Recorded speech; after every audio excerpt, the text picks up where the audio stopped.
Feita a pausa, todos com a garrafinha cheia, para a gente continuar então agora o nosso segundo bloco, né? O nosso segundo painel, que vai tratar da tributação de alta renda para as pessoas físicas e o planejamento sucessório. Esse painel ele vai ser mediado pela doutora Karen Jureidini Dias, que é sócia do Rivite e Dias Advogados, professora titular do mestrado do IBET São Paulo.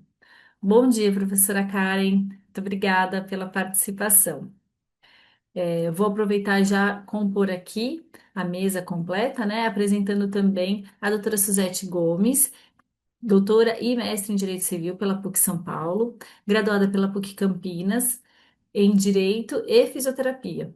Advogada sócia do GHBP Advogados, atuando em casos que envolvem relações humanas complexas e seus reflexos no direito, com ênfase em família, empresas familiares, planejamento patrimonial e sucessório e de forma inovadora no planejamento da longevidade, com a criação e implementação do programa Guide for Living. Autora de diversas obras e artigos jurídicos. A doutora Suzette ela vai falar do tema a tributação de alta renda e as estruturas societárias no planejamento sucessório. E para falar da lei complementar, desculpa, e para falar da lei 15.570, capitalização de lucros e sua implicação no planejamento sucessório, a gente convida o Dr. Ricardo Ardelli, que é doutor em Direito Tributário pela PUC São Paulo, mestre em Direito Econômico e Financeiro pela USP, ex-conselheiro do CARF, da Receita Federal, especialista em Direito Tributário pelo IBET e IBDT, e especialista em Direito Processual Civil pela Universidade Federal de Santa Catarina. Autor e coautor de livros e artigos publicados em revistas especializadas. Deixa eu colocá-los aqui comigo na tela, só para que a gente veja aqui a nossa galeria dessa mesa e passar então a palavra à doutora Karen. Por favor, doutora Karen. Bom dia, Milena. Bom dia, Suzy. Bom dia a todos. Suzete, Ricardo, eu queria agradecer a Suzy imensamente aí pelo convite. Para variar, tá excelente. Sempre que Suzy organiza, tenho certeza que é um sucesso. Eu não consegui, infelizmente, participar da mesa inteira do primeiro painel, porque eu estava em julgamento aqui em Brasília, corri para entrar, peguei o final e já fiquei um pouco desesperada. Então, vamos lá. Agora a gente está mudando um pouco o assunto, a gente vai tratar de dividendos. Antes de passar a palavra para a Suzete e depois para o Ricardo, combinei com eles que eu ia fazer uma pequena introdução, Milena, de como como deve ser calculada essa nova tributação de altas rendas e também a retenção do dividendo, só para o público que eventualmente não está totalmente familiarizado, estar para a gente entrar no debate profundo deles, tá? É, vou aqui compartilhar. Aonde que eu compartilho, hein, Milena? Você me autoriza aqui o compartilhamento, só para eu mostrar os cálculos aqui?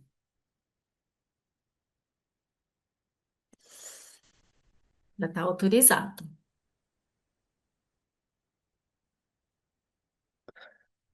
Tá compartilhando?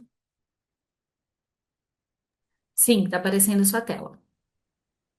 Tá aparecendo aqui? Eu não tô vendo ela. Tá Na aparecendo verdade, PPT, está é isso? aparecendo no calendário, né?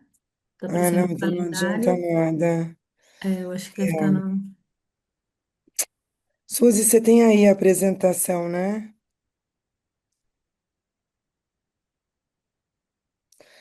Tá aparecendo o calendário, é Acho isso? que estou E compartilhando em outra agora? tela, Karen. É uma Eu das. acho que você está Tem que compartilhando a tela escolher. errada. Pronto, Aí, Aí, agora agora deu. veio. pronto. Agora entrou. Pessoal, Só então coloca no modo de apresentação, por favor, doutora Karen. depois eu não vou conseguir voltar, mas tá tudo bem. Vamos lá. Deu certo.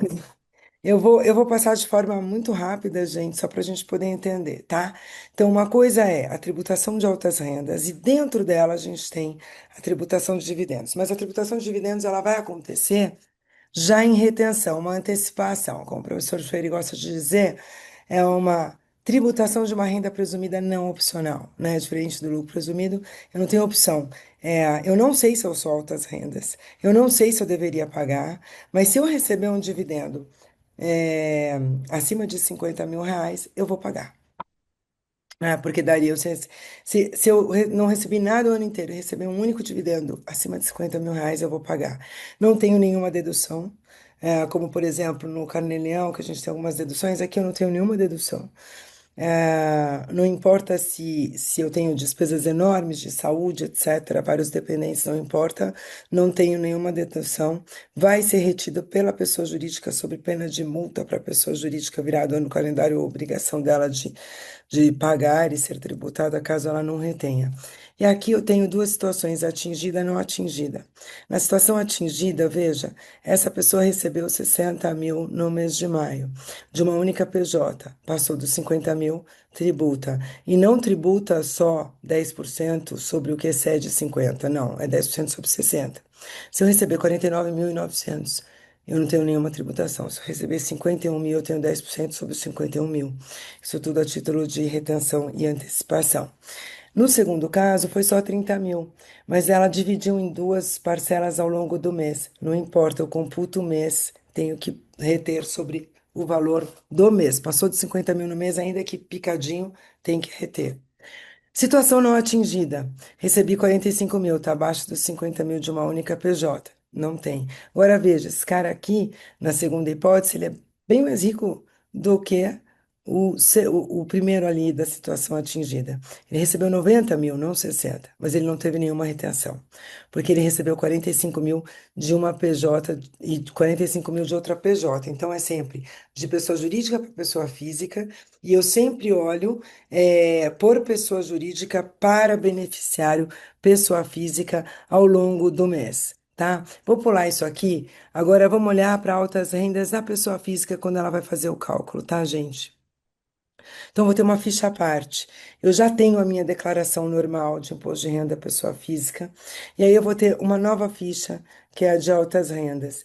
E ali eu vou saber que alíquota eu tô, porque a alíquota é progressiva, né? De 0 a 10. E aí eu vou saber que alíquota eu tô. A partir de 1 milhão e 200 mil, eu tô na de 10% só, com melhor juízo. E aí eu somo tudo, tudo, né? Então eu tenho um rendimento total preliminar de 3.200.000. Qual que é o rendimento que eu considero para fins da definição da minha alíquota e para saber se eu solto as rendas?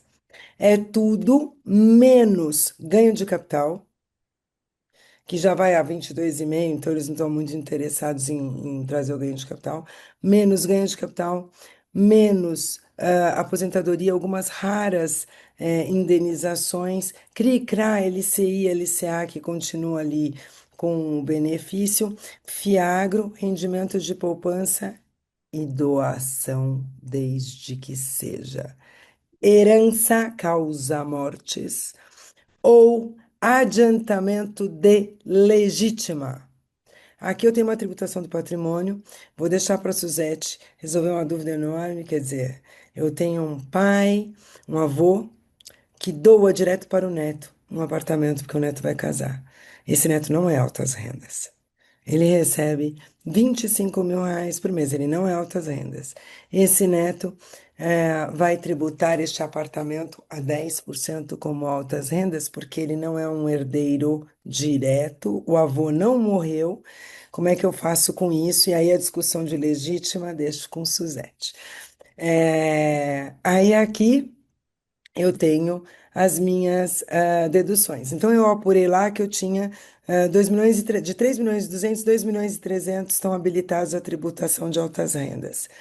Entro, calculo a minha alíquota, estou na alíquota máxima, dá 230 mil adicional para eu pagar de imposto de renda de altas rendas. Aí eu vou nesse 230 mil e deduzo tudo que eu já paguei, inclusive os valores de dividendo que foram retidos, né?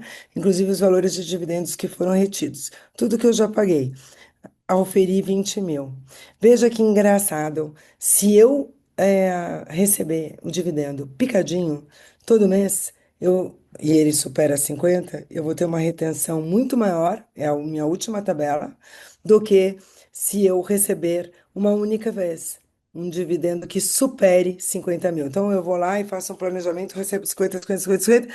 No único mês eu recebo o total. Então, nesses quatro exemplos, eu recebo a mesma coisa.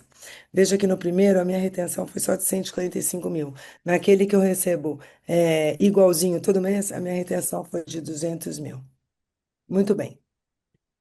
Cheguei lá e vi que eu tenho que pagar 20 mil, né? Eu tinha que pagar 230, já tinha pago 210, faltou 20 mil para pagar. Aí eu aplico o redutor. Aplico o redutor da pessoa jurídica. Quando eu aplico o redutor da pessoa jurídica, por quê? Meus 10 somado à alíquota efetiva da pessoa jurídica. Ah, Karim, mas a pessoa jurídica sempre é 34, né? 15 de R mais 10 de adicional mais 9 de CSLL. Não, não é, né? Porque isso é a alíquota nominal. A alíquota efetiva, não. Então, se a pessoa jurídica tem prejuízo, que ela compensa a base, se ela tem subvenção para investimento, se ela tem amortização de ágio, foi o jeito da Receita tributar às avessas, ou lateralmente, ou sorrateiramente, tributar todos os benefícios que ela não poderia tributar. Então, eu vou lá e faço. A alíquota efetiva é 15 mais 10, não superei, pago os 20 mil. Se a alíquota efetiva junto com meus 10 superar os 34 ou se for instituição financeira, né, 45 se for outras, seguros, etc., 40. Mas a gente, numa pessoa jurídica normal, 34%. Aqui superou, no segundo exemplo, somando, deu 35, então eu tenho 1% de redutor. Eu aplico 1% sobre os meus 2 milhões de lucros e dividendos, só sobre os lucros e dividendos, não sobre a minha base inteira de renda mínima. Aplico 1%, deu 20 mil. Como eu era 20 mil que eu tinha que pagar, não pago nada.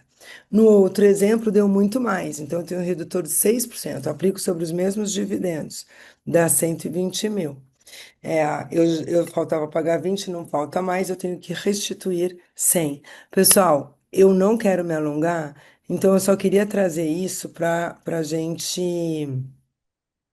só para a gente ter a ideia de como funciona o mecanismo para a gente poder iniciar o nosso debate. Lembrando que os dividendos que se reportarem a lucros até 2025 não devem sofrer a retenção e não serão tributados na altas rendas, desde que eu tenha cumprido todas aquelas regras que foi um quiproquó que foi criado para dificultar e a gente acabar tendo alguns dividendos de 2025 inconstitucionalmente cobrados em 26. Mas é isso, tá, pessoal? Então, com isso, e feita essa introdução, e já dizendo da nossa problemática, porque só de olhar isso é de ficar em cabelo em pé, com as doações, com os planejamentos sucessórios, com as holdings familiares, e eu passo então a palavra para minha queridíssima amiga Suzete, para nos brindar aí com seus conhecimentos, especialmente na área de direito civil. Obrigada, Karen. Muito obrigada. Olha, essa sua explicação inicial foi fundamental para a gente poder entender o tanto que realmente a gente tem uma complexidade muito grande. Milena, eu queria te agradecer pelo convite, a todos do Migalhas, né, por estar aqui. E, Milena, você não falou uma coisa importante na minha apresentação, que eu sou irmã gêmea da Suzy, né? Isso é super importante ser falado, porque senão as pessoas podem confundir, né? Nós somos gêmeas, eu sou civilista e ela é tributarista. E percebe assim, eu até coloquei aqui no grupo que eu estou até com receio, né, depois de ouvir todo o primeiro painel, de como posso, né, ajudar nessa discussão com tantos temas realmente profundos sobre essa grande reforma tributária, né, que trouxe também a reforma do ITCMD e a reforma, né, e a tributação de alta renda. Mas eu queria, né, numa visão eu gosto muito de falar, e a Milena falou isso, que eu trabalho muito com relações humanas complexas. Então, eu quero trazer uma visão aqui de quem atua no dia a dia do planejamento sucessório e familiar, como uma civilista, como alguém que não é tributarista. Né? Então, voltando aqui um pouco no tema, trabalhando um pouco com a questão de longevidade também, e a gente pensar em doação em empresas familiares, é importante a gente falar que a gente fala muito de doação em vida hoje porque as pessoas vivem mais. Se a gente falar da década de 60, as pessoas morriam com 60 anos. Então, a gente trabalhava muito com inventário. Hoje, a gente trabalha muito com doação. Se a gente for falar de empresa no Brasil hoje, a gente vai falar que 9 em cada 10 empresas são familiares. Se eu pegar aqui, eu moro em Campinas, se eu pegar em Anguera ou a Bandeirantes, eu vou ver um número sem fim de empresas. 9 entre 10 familiares. Famílias que trabalham. Então, e se a gente pegar um estudo do Sebrae, a gente vai ver quantas gerações essas empresas vivem. Então, eu coloco um pressuposto inicial aqui, né, para a gente falar de TCMD, para a gente falar de dividendo de empresas familiares. Estamos falando de simulação ou estamos falando de famílias, de pessoas que trabalham? Primeiro ponto, né? Então, eu acho que quando a gente vem com uma visão, né, muito forte, que qualquer tipo de doação ou que de tributação, de distribuição de dividendos, principalmente quando a gente fala entre familiares, a gente estaria falando de presunção que não são verdadeiros, a gente está negando a história brasileira, a história de trabalhadores. Sejam eles aqueles que foram escravizados e depois libertos, sejam daqueles que foram imigrantes e e vieram aqui em colônias e vieram aqui Ana como Cláudia. grandes trabalhadores. Se a gente pegar a história de cada uma dessas empresas que constitui o nosso Brasil, a gente vai ver histórias de grandes trabalhadores. Então, eu gosto muito de colocar essa ideia inicial, porque senão a gente traz uma regra tributária muito fria. A gente traz uma regra tributária que não olha para as pessoas que estão lá, que só olham para pessoas que não querem pagar tributo. São pessoas que trabalham. Todas as pessoas que eu atendo aqui são pessoas que trabalham muito. Ah, mas tem um filho, tem herdeiro? Tem. Exceção, gente. A exceção da exceção. Todo mundo vem aqui de calça jeans e camiseta polo, que está trabalhando. Tá? Então, eu acho que esse é um ponto extremamente importante para a gente colocar nessa discussão. Eu sei que não é tributária, mas a gente sempre estamos falando, no fim, de pessoas humanas. Então, quando eu falo, né, e a minha proposta aqui é falar da tributação de alta renda e estruturas societárias no planejamento sucessório, 2024, 2025 vieram com as grandes mudanças da reforma tributária. Eu quero trazer mais um passo ainda também, né? Que nós estamos num país que as pessoas não têm educação financeira. Então, se eu não tivesse tido a reforma do Código Civil lá em 2002, que obrigou a alterar o contrato social, eu estaria com muitos contratos sociais ainda da década de 90, de 80. Então, quando a gente fala, inclusive, né, falou do primeiro painel, eu concordo que a gente tem que ter critério para uma distribuição desproporcional de lucros. Muitas vezes, os sócios sequer leram os contratos sociais, porque eles estão muito preocupados em trabalhar, em ganhar dinheiro e ter lucro também. Tá? Então, eu acho que esse é um ponto muito importante para a gente colocar. Então, quando a gente fala tudo isso, sucessão, empresas, são temas que se conectam. Eu tenho sim, com o tempo e com a sofisticação de algumas estruturas, né, uma migração do direito sucessório para o direito societário, ou não seria bem uma migração, mas uma conexão justamente por essa mistura que eu falei, né? As famílias brasileiras são famílias que trabalham, os filhos vão trabalhar na empresa e tudo mais. Em 2023, 2024, 2025 foram anos que trouxeram a reforma tributária e no final do ano passado, no segundo semestre especificamente, fomos surpreendidos com a lei da tributação de alta renda, que fala o seguinte, né, o que a Karen acabou de nos explicar.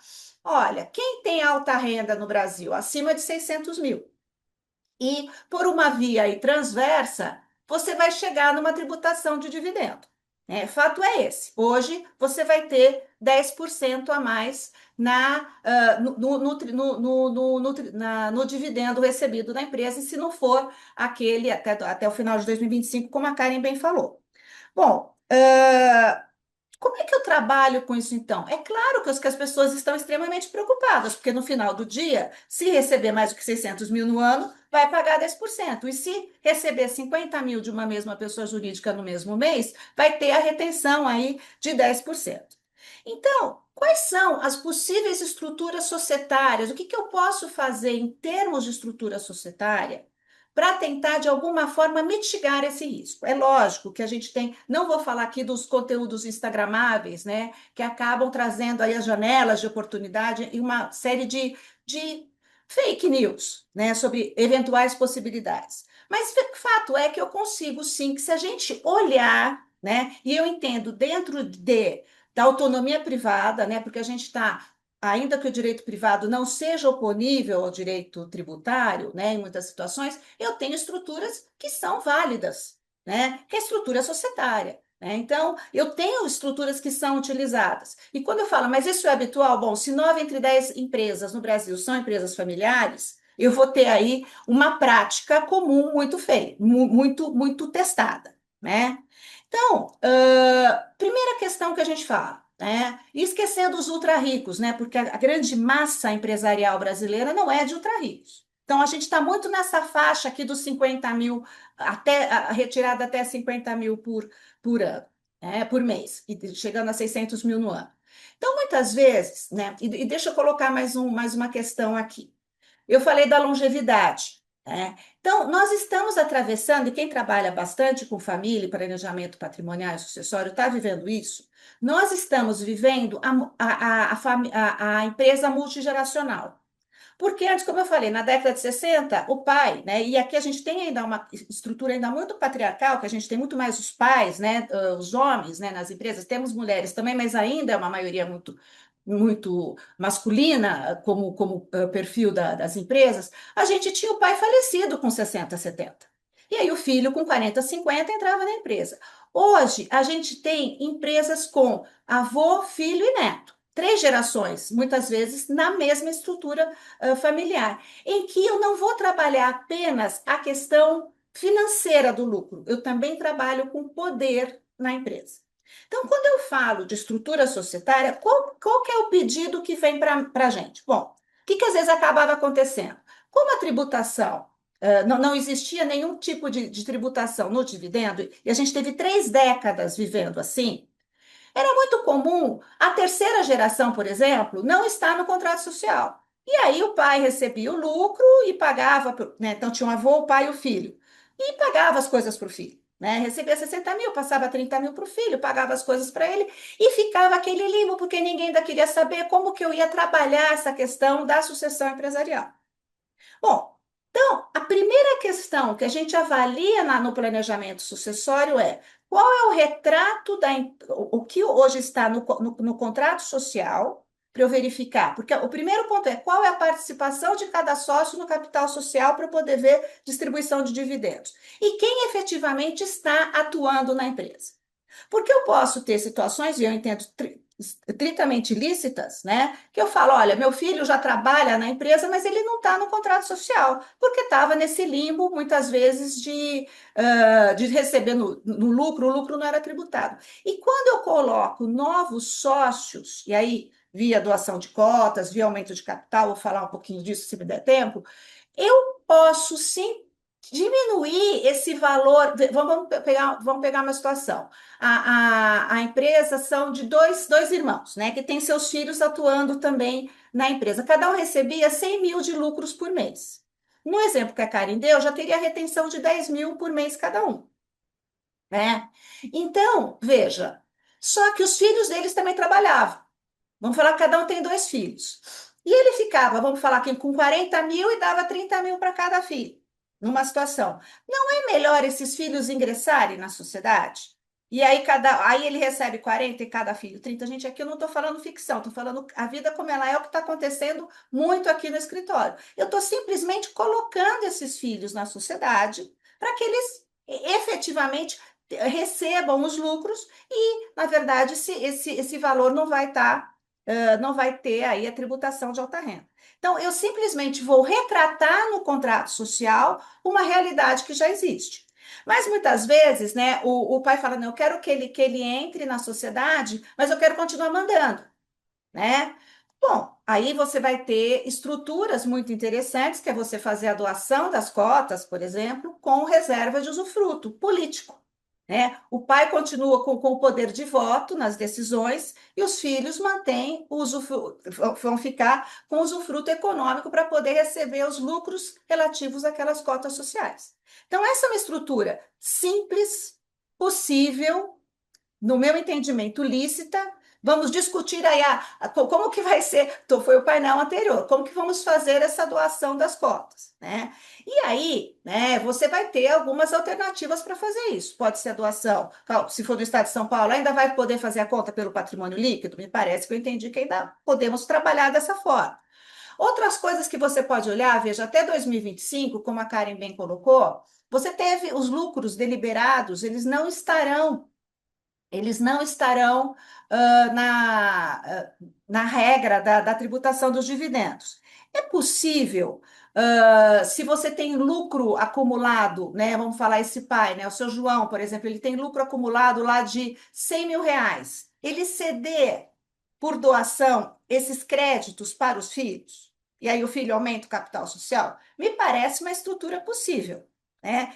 O fisco aceitaria? Civilmente, eu não vejo problema em fazer isso. Vou deixar para o Ricardo depois falar se seria uma simulação ou não. Não vejo simulação, porque se o pai poderia fazer a capitalização desse lucro. Estou falando que tá lá registrado já no balanço 2025, um lucro que estaria isento dos 10%. Né? Então, essa seria uma possibilidade. Uma outra possibilidade é para aqueles que são casados no regime da comunhão parcial de bens, eventualmente a esposa passar a figurar como sócia também, para que ela também possa receber via distribuição de lucros e muitas vezes você diminuir essa questão da tributação dos 10%.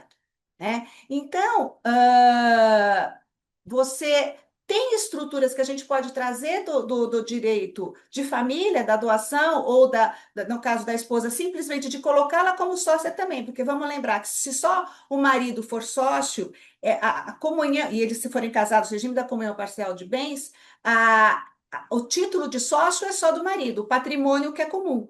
Se ela também passar a ser sócia, o patrimônio, enfim, não muda, mas no momento da distribuição de lucros, você pode dividir esse patrimônio na relação aí dos 10%. Então, eu trago aqui algumas questões que são extremamente simples, né, mas que requerem, né, simples no ponto de vista que você pode aplicar no contrato social, mas que requerem uma profundidade do profissional que vai atuar nisso para trabalhar corretamente na elaboração do contrato social, seja para prevenir eventuais litígios, vamos supor, como eu coloquei aqui o exemplo. Eu só quero que meu filho tenha, ele possa receber o lucro, mas eu não quero que ele tenha capacidade de decidir. Então, numa limitada, eu poderia trabalhar com a questão do usufruto. No SL também posso trabalhar com usufruto. Eu poderia trabalhar, né, também com a distribuição desproporcional de lucros. Eu não vejo muito problemático, lógico, né? Você trabalhar, a distribuição desproporcional de lucros, ela está prevista no Código Civil. E se você tem que ter expresso no contrato social que os lucros podem ser proporcionais ou não ao capital social. E se numa reunião de sócios, por deliberação da maioria, se determinar uma distribuição desproporcional, eu não vejo muitos problemas aqui, se todos forem sócios e ainda que esteja numa sociedade limitada, numa sociedade patrimonial. O outro ponto que é extremamente importante, é lógico que a gente tem que tirar os excessos, né? O professor Jefferson trouxe um exemplo de 28 milhões. É um excesso, a gente está numa exceção, né? Mas no dia a dia não vejo isso como muito problemático. Deixa aí para os tributaristas falarem depois um pouco disso. Mas se tiver a previsão, eu não vejo muito problema nisso. Uma uma outra estruturação muito interessante é a gente trabalhar com um grupo de empresas, de pessoas jurídicas. Veja, o que era muito comum nessas 3 décadas, deixa eu ver meu tempo aqui, já estou terminando. O que era muito comum nessas 3 décadas que a gente tinha de isenção de dividendos? A pessoa física, ela era sócia de uma empresa operacional, ela recebia lucros e depois ela pegava esse lucro, aportava numa empresa patrimonial para comprar imóvel, alguma coisa assim. Hoje, se eu fizer esse movimento, o que vai acabar acontecendo? A pessoa vai ser tributada nos 10% aqui. Né? Então, quando você recebe o lucro, né, nesse montante para você investir numa outra pessoa jurídica, você vai acabar tendo uma tributação de 10%. Agora, se for uma distribuição de lucro de pessoa jurídica para pessoa jurídica, você não vai ter essa tributação. Então, você trabalhar com estruturas societárias, com pessoas jurídicas, fazer muito mais sentido neste momento. E vejo como algo totalmente lícito. Não tem nenhum problema em trabalhar dessa forma, né? Desde que ela seja efetivamente constituída e tudo mais. A Karen, e só para finalizar, teria muitas outras coisas aqui para falar, quero falar mais duas questões.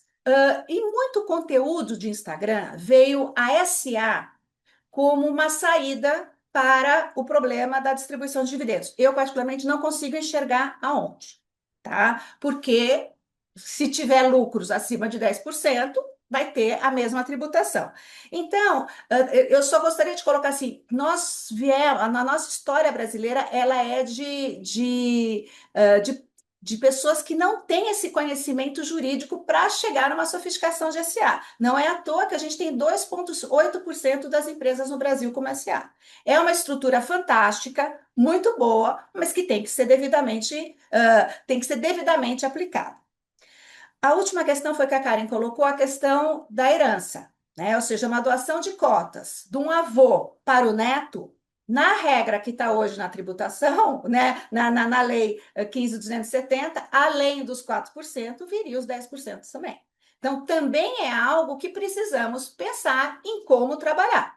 Né, para que, né, hoje ela estaria ali é um rendimento que vai ser, que não está nas exceções da não aplicação. Então, eu entendo, né, que a gente tem estruturas societárias, né? Então, quais eu acho as mais interessantes? Trazer para a sociedade familiares, né? Entendo que nós estamos numa possibilidade que isso aconteça e trabalhar com estruturas. Se você tiver que trabalhar com transferência de lucros de uma empresa para outra, o ideal é fazer isso por meio de pessoas jurídicas. Então, estou aqui dentro do meu tempo e eu fico muito feliz de poder falar, né, nessa esfera civil, trazer aqui um pouco dessa minha experiência. E agora, como eu combinei com o Ricardo, né, a gente está todo mundo tendo que criar as novas receitas, né? Então, eu ia apresentar o arroz com feijão, eu vou deixar para o Ricardo colocar pimenta aqui e trazer aqui alguns exemplos de como que isso pode ou, né, sofisticar mais, ou quando isso pode ficar muito próximo de uma simulação, ou quando essas estruturas podem ser aí bastante problemáticas. Agradeço. Querida Suzete, muito obrigada. Olha que foi uma visão interessantíssima e que eu acho que o fisco, o legislador para pouco para pensar. E nesse caso, eles pararam bem pouco para pensar no que estavam fazendo com as famílias, né? Porque a gente tem milhares de situações onde um avô quer cuidar do neto, acha que o filho não tem que ganhar nesse momento e precisa ajudar o neto que trabalha com ele. Quer dizer, você está criando uma tributação absurda, como se renda fosse, para alcançar ali patrimônio exclusivamente, isso não é uma geração de renda nova, isso é um patrimônio que está sendo transferido dentro de uma linha sucessória. E assim por diante foi extremamente abusiva essa questão. E aí a gente vai começar realmente a trabalhar com várias pessoas jurídicas e vai complicando aquilo que não precisaria complicar, e você tem toda a razão, mas alguma medida vai ter que ser tomada. É, eu passo então a palavra para o Ricardo, para ele poder avançar aí, Ricardo, na questão dos planejamentos, especialmente nos planejamentos sucessórios familiares, né?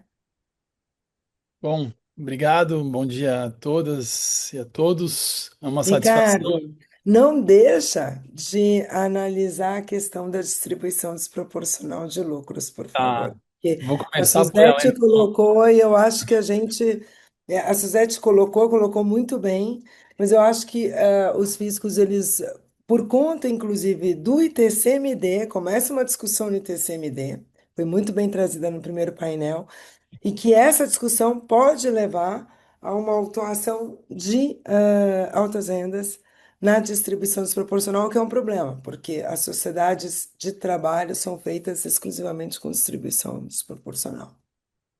Perfeito. A Não, palavra, Ricardo, desculpa tá bom. Eu interromper. ia começar só agradecendo aqui o convite da minha amiga Suzy e também da Milena aqui na participação desse evento. Eu estou ao lado de várias amigas, a Karen, a Suzy, a Suzete, estou vendo aqui a Ana Cláudia Ottumi também. Obrigado, Suzy, pelo convite. É uma satisfação. Estamos com o evento toda semana. Semana passada estávamos juntos em Campo Grande. Semana que vem vamos estar em São Paulo e em Florianópolis até no mesmo dia. Agradeço mesmo o convite. Eu vou começar então, Karen, pelo ponto que essa bola deixou a bola quicando aqui, que é a questão da distribuição desproporcional, que tem sido objeto de atuação dos fiscos estaduais, com uma jurisprudência ainda não consolidada em tribunais superiores. A gente tem alguns acordos do Tribunal de Justiça de São Paulo desfavoráveis, Santa Catarina está com uma posição mais favorável. E vou começar dando a minha opinião pessoal. O que que eu entendo? De fato, olha só, de fato, o contrato social, se originalmente, ou seja, previamente, ele já prevê uma distribuição desproporcional de lucros, o que é o normal. A sua ocorrência, ou seja, a ocorrência da distribuição de lucros não implica na transmissão de direitos entre os sócios. Olha só, veja, vamos entender essa operação. O resultado de uma empresa antes da distribuição do lucro, o lucro dela, antes da sua distribuição, ele é da sociedade, não é do sócio. O lucro é da sociedade. Então, não há verdadeiramente uma transmissão de direitos entre os sócios, porque você só transmite algo que você tem, certo? Você só pode transmitir algo que lhe pertence. Olha, o lucro, numa caso de distribuição desproporcional, o lucro não é proporcional à cota. Se o contrato social prevê que o lucro pode ser desproporcional, o lucro não é proporcional à cota, não necessariamente é proporcional à cota. Ou seja, quem tem mais cota não necessariamente tem mais lucro. O que ele tem, quem tem mais cota, ele tem mais poder de decidir sobre o resultado da empresa. Mas o lucro em si não lhe cabe previamente, porque eu tenho um contrato social que prevê uma distribuição desproporcional. Então, vamos seguir a lógica da operação dentro do ato societário e dentro da própria distribuição de lucro. Quem decide o lucro é a Assembleia de Sócio, ou um acordo prévio. Então, se a Assembleia de Sócio destina o lucro de forma desproporcional, na forma como prevê o contrato social, olha só, não há transmissão de direitos, que seria a única materialidade apta a incidir o ITCMD. O sócio majoritário em cotas, ele não transmitiu lucro para o sócio minoritário. Não transmitiu porque ele jamais recebeu. Se o lucro desde sempre ele foi destinado ao sócio minoritário, não houve uma renúncia ou uma transmissão de direito. Lembrando que muito bem colocou aqui a Suzete, que esse ato de distribuição de lucros de forma desproporcional é um ato lícito. A decisão do sócio majoritário de ficar com menos lucro não transmitiu lucro para ninguém, porque ele nunca lhe foi dado. E se ele não transmitiu lucro, não houve uma transmissão por ato não oneroso apto a incidir ali o imposto sobre transmissão causa-morte e doação. É, então esse é o ponto. Não só pode incidir na transmissão, não houve transmissão. Houve transmissão da sociedade direto para o sócio minoritário, certo? O majoritário não recebeu lucro para poder transmitir. Então, é, é fácil de acabar com esse problema. É bem fácil. Eu acho que é bem fácil. Bastaria que se tivesse aprovado, lá estava previsto no PLP 68, um dispositivo que tornaria isso uma norma anti-elisiva ou anti-evasiva, né? Você resolve isso legislativamente, dizendo que, olha, uma distribuição desproporcional em que não haja um critério, enfim, jurídico defensável aqui para que haja essa distribuição desproporcional entre pessoas ligadas, poderia estar sujeito a esse TCMD. Poderia ter isso, previsão legal, mas o fato é que esse PLP não passou. Não há norma que proíbe a distribuição desproporcional. Quem recebe menos lucro mesmo tendo mais cotas, não transmitiu esse lucro ao sócio minoritário, porque ele jamais recebeu aquele lucro. Porque o contrato social, desde sempre, previa desproporcionalidade. E o lucro é da sociedade, antes de ser do sócio. Só é do sócio após deliberação. Então, desculpa a empolgação. Eu entendo de fato que não é possível o fisco estadual desqualificar essa operação para incidir o ITCMD. Esse é o primeiro ponto.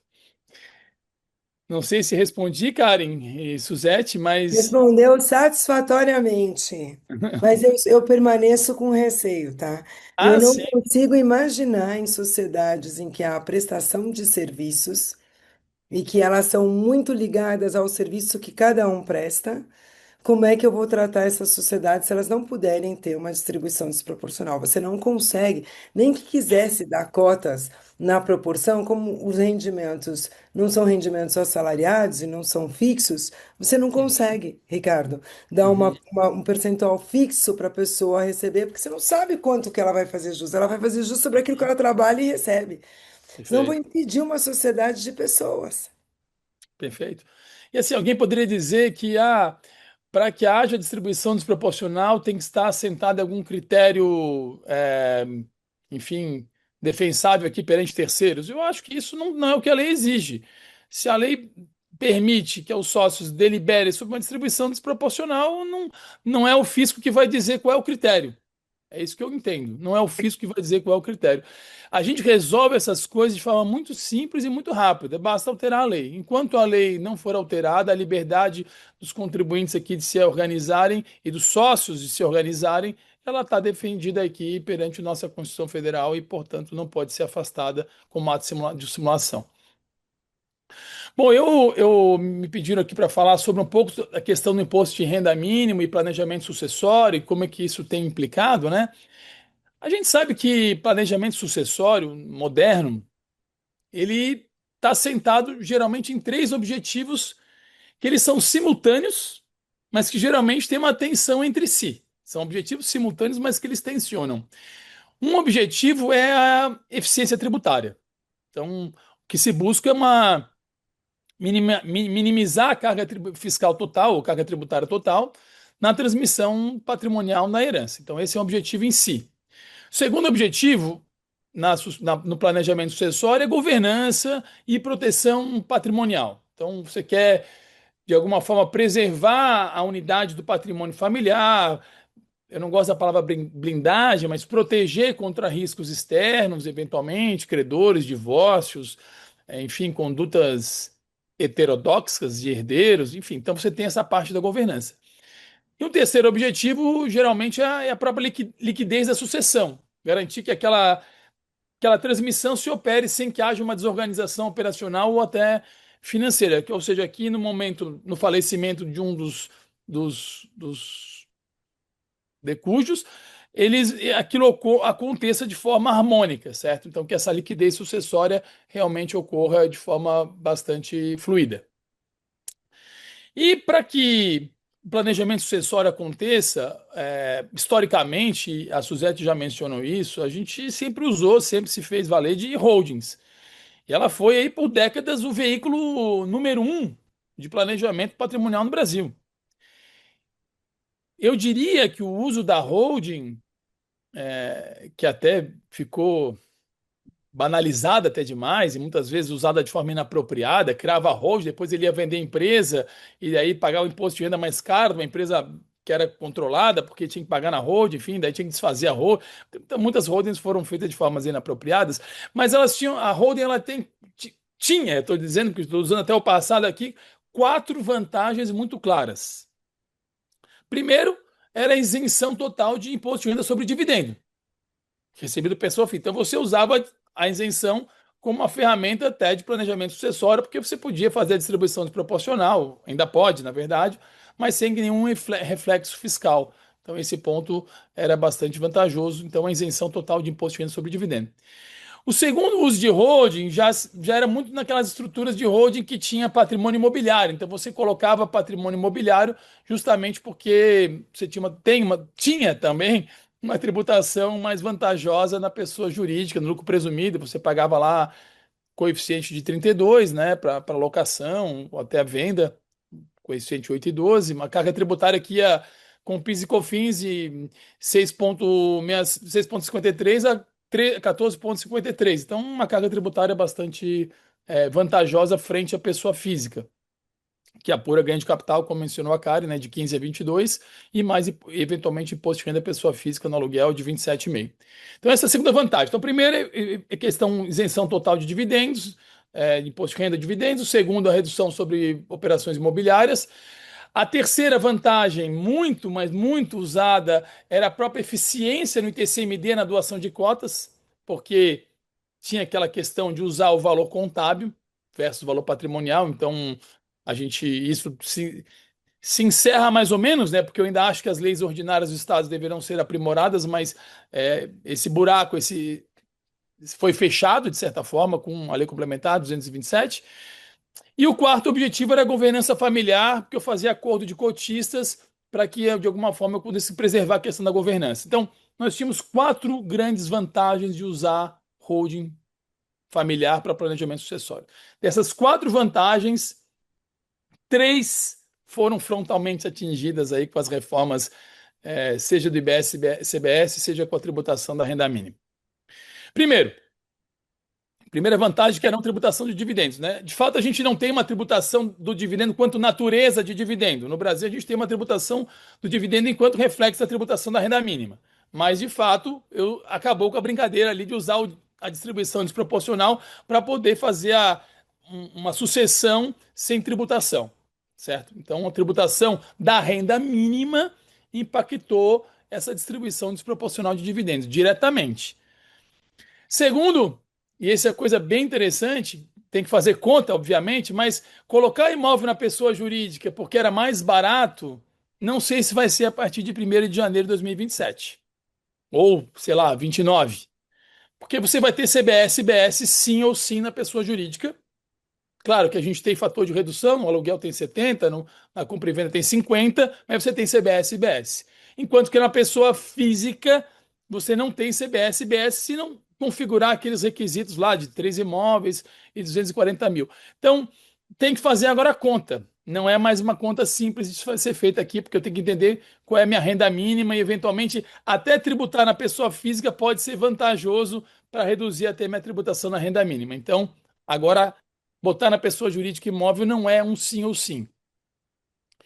E o terceiro ponto, que eu já acabei mencionando, é que o ITCMD ele acaba agora tendo uma definição de base de cálculo no que tange a cota definida por lei complementar, em que eu não posso mais usar o valor contábil e passa a usar aí valor de mercado para fins de doação. Eu, particularmente, sempre defendi essa posição, mesmo que fosse contrário ao interesse do contribuinte. A gente sabe que eu entendo que o imposto de transmissão doação você tem que usar o valor de mercado do bem transmitido. E o valor contábil da cota não representa necessariamente o valor de mercado.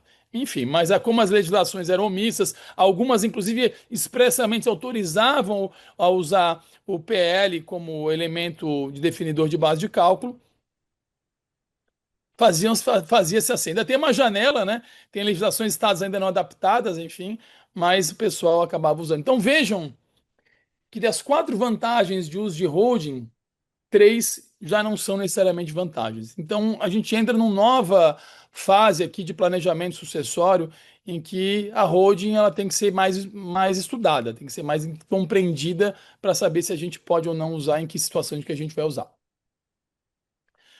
O tema que me foi proposto aí, já entrando diretamente, é a questão da capitalização dos lucros e o imposto de renda pessoa física, né, imposto de renda mínimo. Então, esse é uma briga que nasce agora. É uma briga que a gente não tinha e que vai começar a acontecer, já começou a acontecer a partir de 1º de janeiro de 2026. Explico. O que é a capitalização, né? O que é o ato de capitalizar lucros?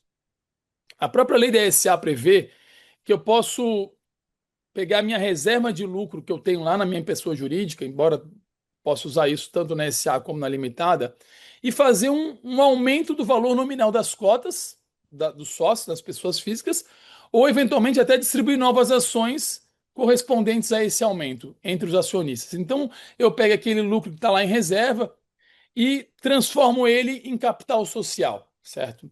E aí vem o problema. Ao fazer isso, ao transformar esse lucro em capital social, eu, por acaso, tenho que tributar, fazer a retenção do imposto de renda mínima, como bem colocou a Karen aqui, os 10%, porque eu recebi aquele dividendo e capitalizei esse dividendo e, portanto, estaria sujeito aos 10%, seja como retenção ou seja como renda mínima ou não. A Receita Federal, ela foi rápida no gatilho aqui e quando ela, assim que editou a Lei 15.270, ela E também era aquela grande. Nossa, foram semanas de caos ali, né? No final de dezembro, ali, novembro, dezembro, o que ia fazer, se a gente ia fazer assembleia, se a assembleia tinha que ser feita, podia ser o conselho de administração aprovando a reserva de lucro. Então era uma confusão, ninguém sabia o que fazer. As empresas, a gente atende algumas empresas listadas em bolsa, o que a gente tem que fazer? Pode ser uma aprovação de referendo, não pode? Enfim, uma lei mal feita dá nisso, né? Mas especificamente nessa questão do emprego, do lucro capitalizado, a Receita editou uma solução, na verdade, perguntas e respostas, e ela disse nesse perguntas e respostas, dizendo, olha, que a retenção era necessária porque para a Receita Federal empregar, o termo empregar era justamente o sentido que se dava à situação em que eu pegava o lucro e capitalizava na empresa. Isso seria uma forma de empregar, dar um destino àquele lucro naquela operação. Então, ou seja, a posição da Receita já está clara. Ao capitalizar o lucro, eu empreguei o lucro. Eu confesso que o tema é bastante interessante e não diria que assim, de pronto, não, a receita está errada, porque assim, temos que interpretar a legislação, certo? E que legislação que a gente tem que interpretar?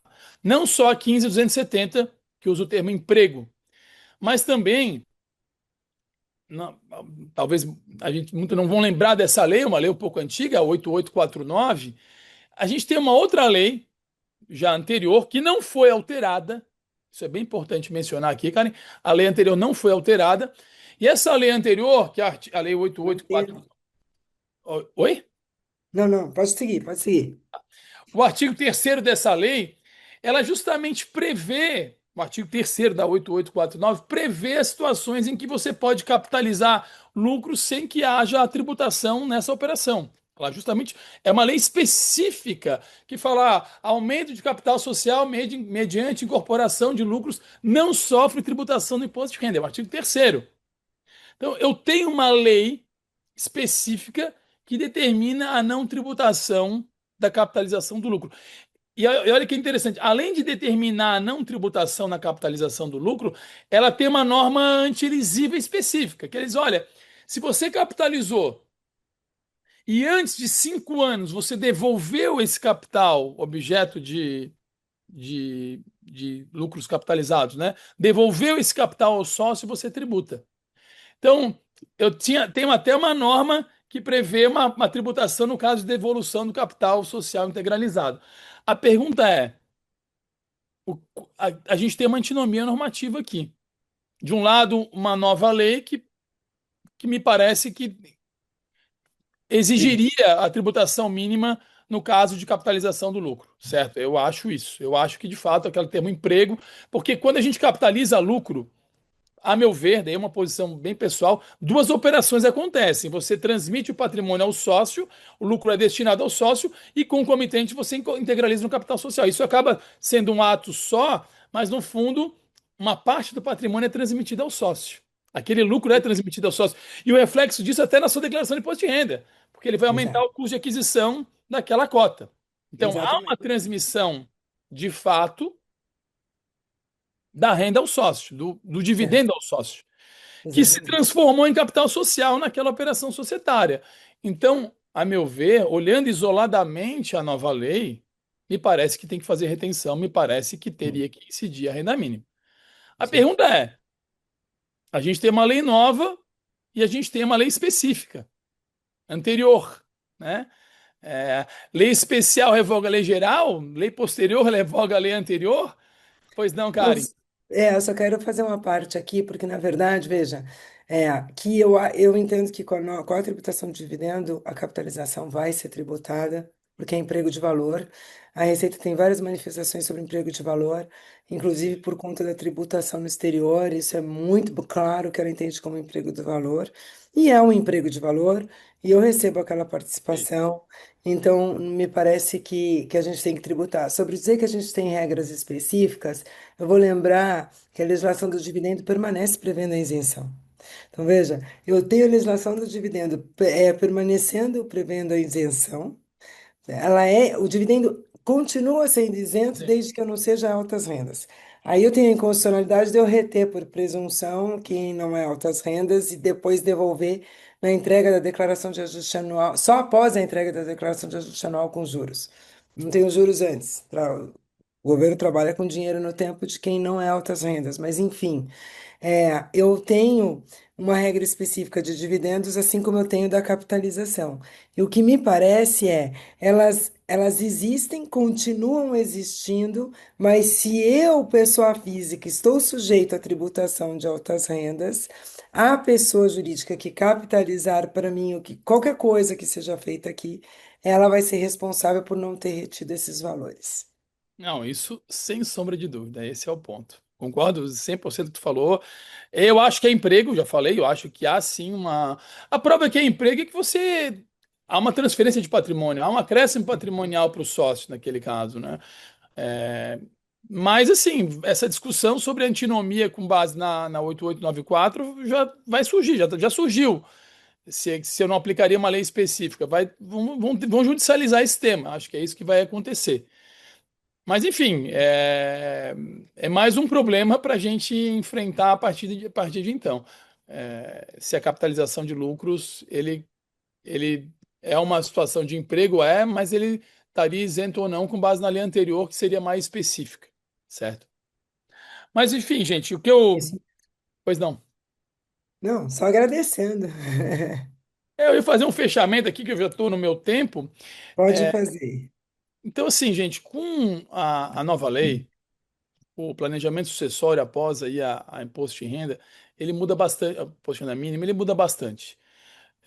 A gente usava a hold para, como eu falei, centralizar imóvel, facilitar a doação de cotas, com reserva de usufruto, é, fazia toda a parte de governança, administração, conflitos societários e, obviamente, otimizava a tributação e facilitava a operação de sucessão, fazendo a distribuição desproporcional.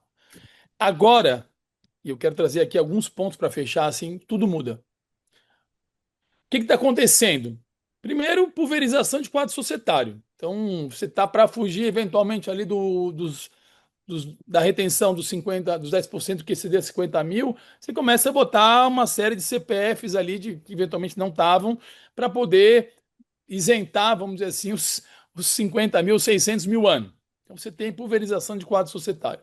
Você vai ter aqui sim ou sim, pejotização de despesas, com uma nova camada de discussão sobre distribuição disfarçada de lucro, o que é despesa da empresa, o que não é, porque, pensa, você está economizando 10%, né? Se você vai comprar, olha só, se você comprar um computador, um celular na pessoa física, certo? A pessoa física, a partir do ano que vem, ou em 2029 também, pior ainda, você vai ter CBS, IBS incidindo, CBS, IBS, e ainda aquele dinheiro para você comprar, ele passou, se você é sócio, passou pela tributação de rendimentos, 10%. Se você comprar na jurídica, CBS, IBS vira crédito, estamos falando aí quase 30% que vira crédito, e você ainda não tributa os 10%. É um celular que sai por metade do preço. Então, até que ponto, né, você vai poder pejotizar a despesa? Vamos voltar com a discussão pré-95, certo? Isso aí, sim ou sim. O que mais que muda? Você começa também a ter, isso aqui é uma coisa que a gente já está vendo com alguns clientes, né? Uma necessidade de um planejamento de timing de distribuição de dividendo, de timing. Imagina que eu vou fazer uma venda de um imóvel esse ano. Daí eu vou ter uma renda de X na venda do imóvel. Claro, ganho de capital, vamos falar nem venda de imóvel, vamos falar, porque ganho de capital não entra na renda mínima, mas uma venda de ações, então, que seria uma situação mais concreta.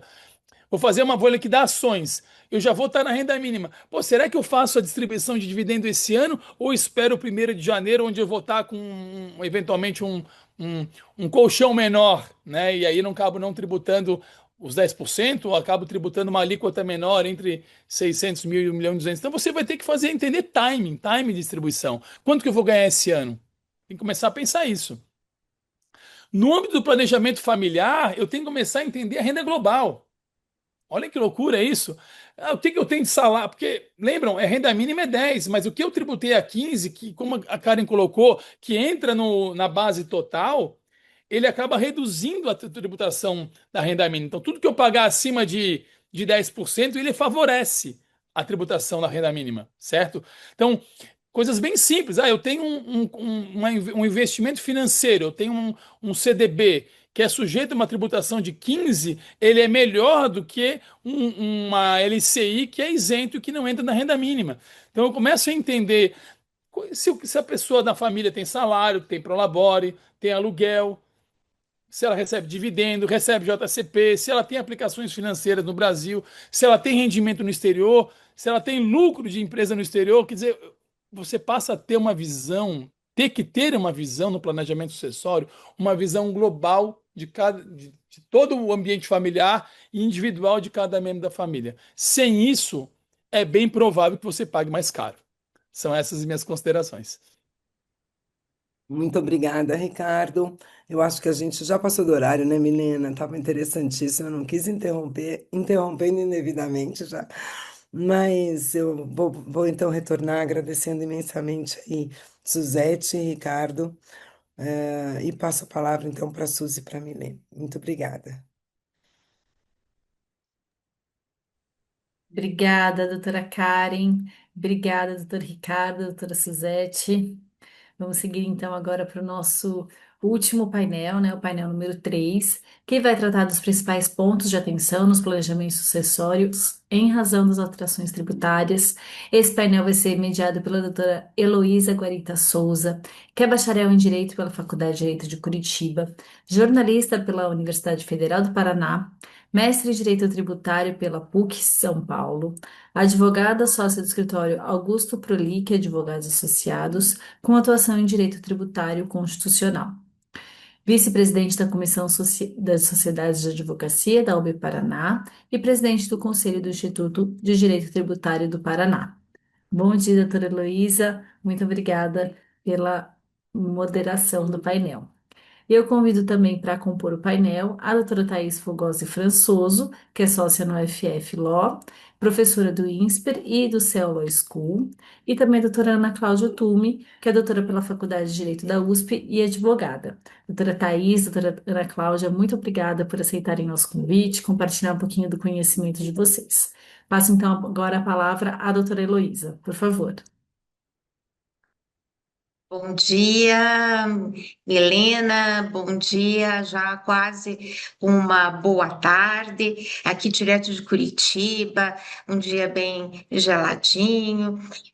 Saúdo a todos que nos acompanham aí nesse evento, que já nos trouxe tantos conhecimentos e insights. É um prazer compartilhar este momento aqui com a Ana, com a Thaís, e também acompanhar todas as outras apresentações que foram tão ricas, né, que foram tão proveitosas. Agradeço a querida amiga Suzy, sempre presente, e ao Portal Migalhas pelo convite e por essa oportunidade. Então, o nosso papel aqui neste terceiro painel é justamente a partir de todo o conteúdo que nós ouvimos, fazermos um fecho, né? Fazermos um destaque final de alguns pontos que realmente merecem a atenção de todos nós na estrutura dos novos planejamentos sucessórios e também, por óbvio, na revisão dos já existentes. É fato. É fato que nós estamos diante de uma nova realidade tributária, um novo modelo de negócio que extrapola a própria introdução do IBS e do CBS. Né? A palavra do momento, nós já sabemos, é desafio, não é mesmo? E nós estamos mudando a roda com o carro em movimento. E o quanto nesse momento o estudo, o exercício da ciência do direito, o quanto isso é importante. Como a Suzy já levantou isso no primeiro painel, no nosso primeiro evento, quanto isso é relevante. E é exatamente o que nós estamos fazendo hoje aqui.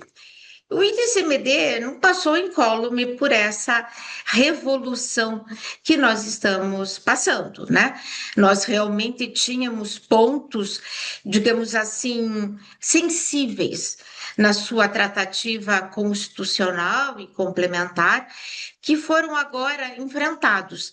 E o que nos leva, então, a uma nova realidade também para esse imposto, o que está a exigir toda a nossa atenção.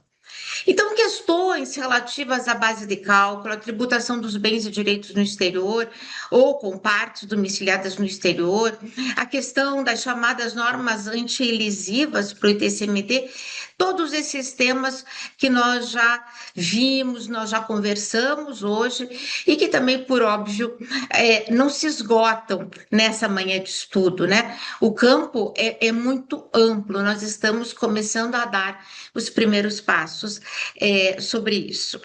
Então, vamos começar aqui a nossa conversa final nesse painel. Thaís, muito bom estar com você. Eu gostaria de começar esse nosso papo virtual com você, diante desse contexto todo que nós já vimos na manhã de hoje, todas essas questões tão importantes que nós estamos avaliando, olhando a questão sucessória. Com essa reforma tributária, a tributação das altas rendas, né, e as alterações no ITCMD como um todo, nos conte para você quais passam a ser as prioridades imediatas na revisão e na estruturação das holdings familiares e patrimoniais. Qual é a sua visão sobre esse aspecto? E mais, nós já ouvimos isso também, mas eu gostaria da sua opinião. O que você pode nos dizer sobre o chamado propósito negocial? Ter uma justificativa além da eficiência tributária, você acha que continua sendo relevante nas estruturas de planejamento sucessório? Palavra com você. Bom dia, ainda bom. Não, agora já boa tarde, já estamos aqui meio-dia e 16. Boa tarde aí para todos e todas.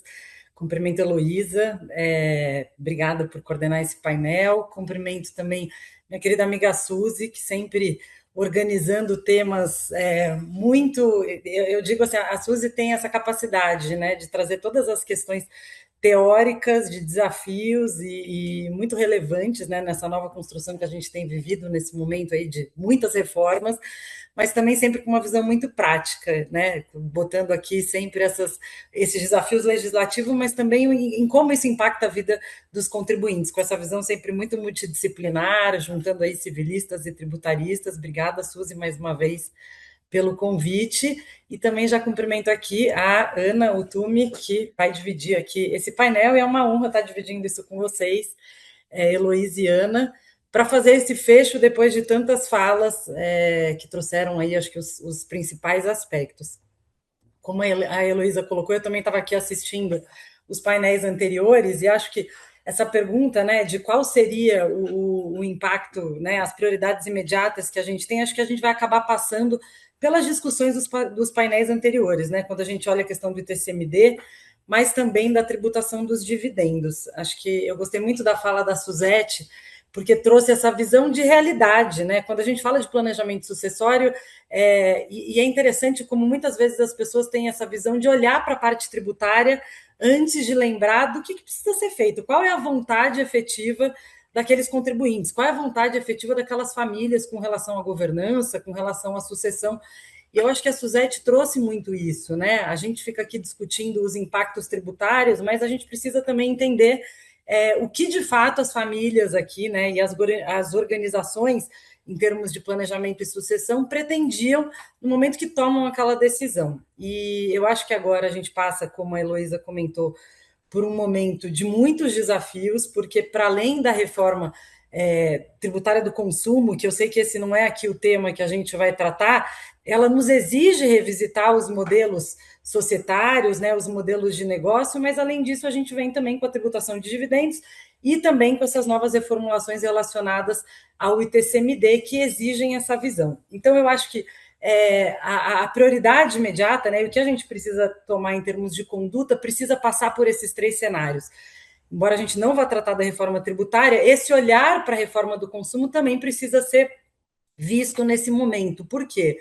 Porque assim como foi exigido, né, que a gente, que todas as estruturas aí, os modelos societários revisitem os seus modelos de negócio, as holdings também vão precisar ser revistas, os planejamentos sucessórios também vão precisar ser revistos, especialmente porque a grande maioria deles acaba tratando com bens patrimoniais e a gente tem imóvel, e isso vai ser bastante impactado também pela reforma tributária do consumo.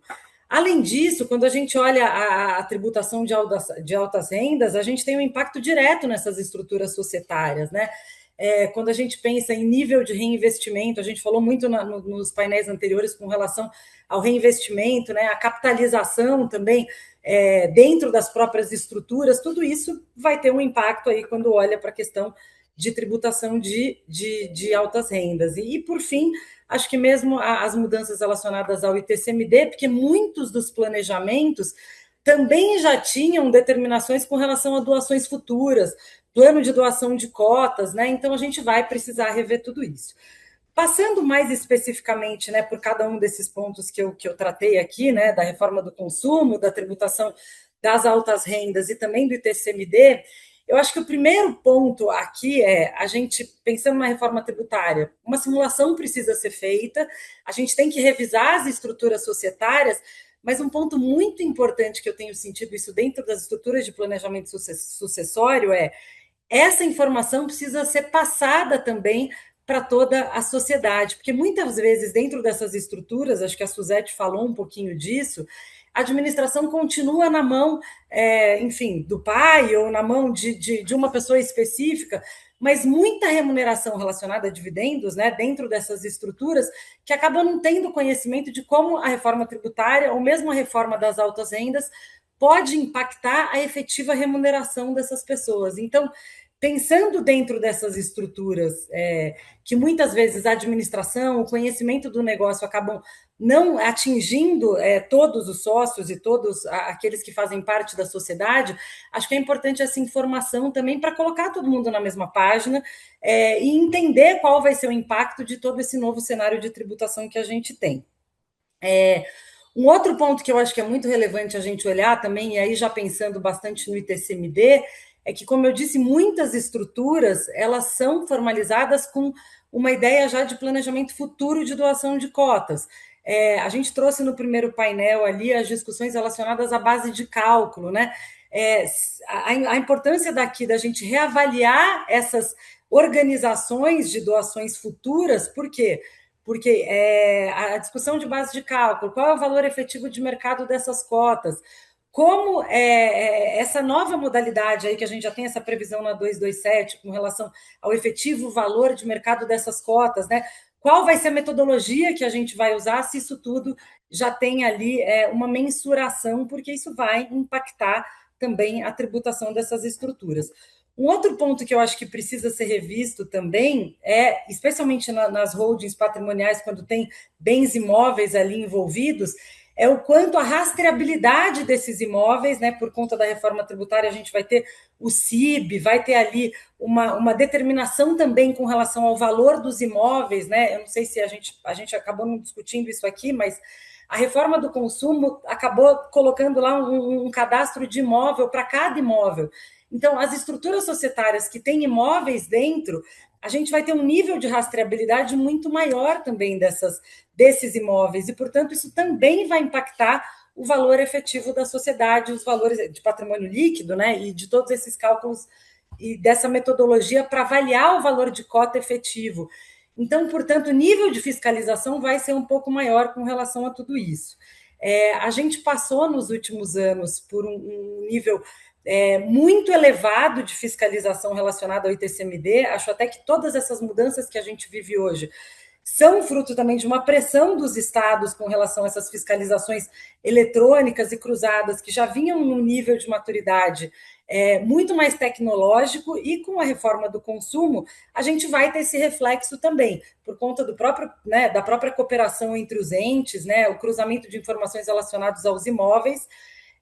Então, eu acho que essas estruturas vão estar muito no foco das fiscalizações. Então, é importante que a gente, nesse momento, né, de discussões relacionadas aos impactos da reforma do consumo, de altas rendas, também revisite essas estruturas, porque certamente elas vão ser focos e objetos de fiscalização futura.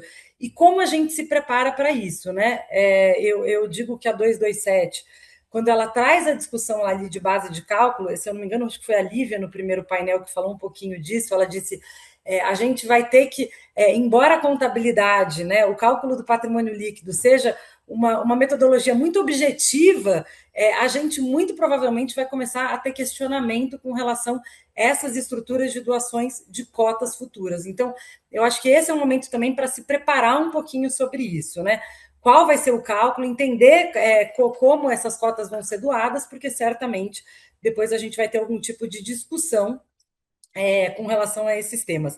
E, por fim, eu acho que com relação aos dividendos também, também reforço a ideia de que é importante que toda a sociedade, né, portanto, todos os sócios, estejam também muito cientes com relação a isso. No painel anterior, a gente falou muito de que não vai ser simplesmente o valor de dividendos que vai acabar tendo impacto sobre a tributação de altas rendas, mas sim de todas as outras remunerações que esses sócios têm em outras atividades, outras empresas, outros trabalhos, né? Eventualmente no recebimento de ações, né? E de dividendos numa outra empresa, ou de remuneração de trabalho numa outra empresa, tudo isso vai impactar.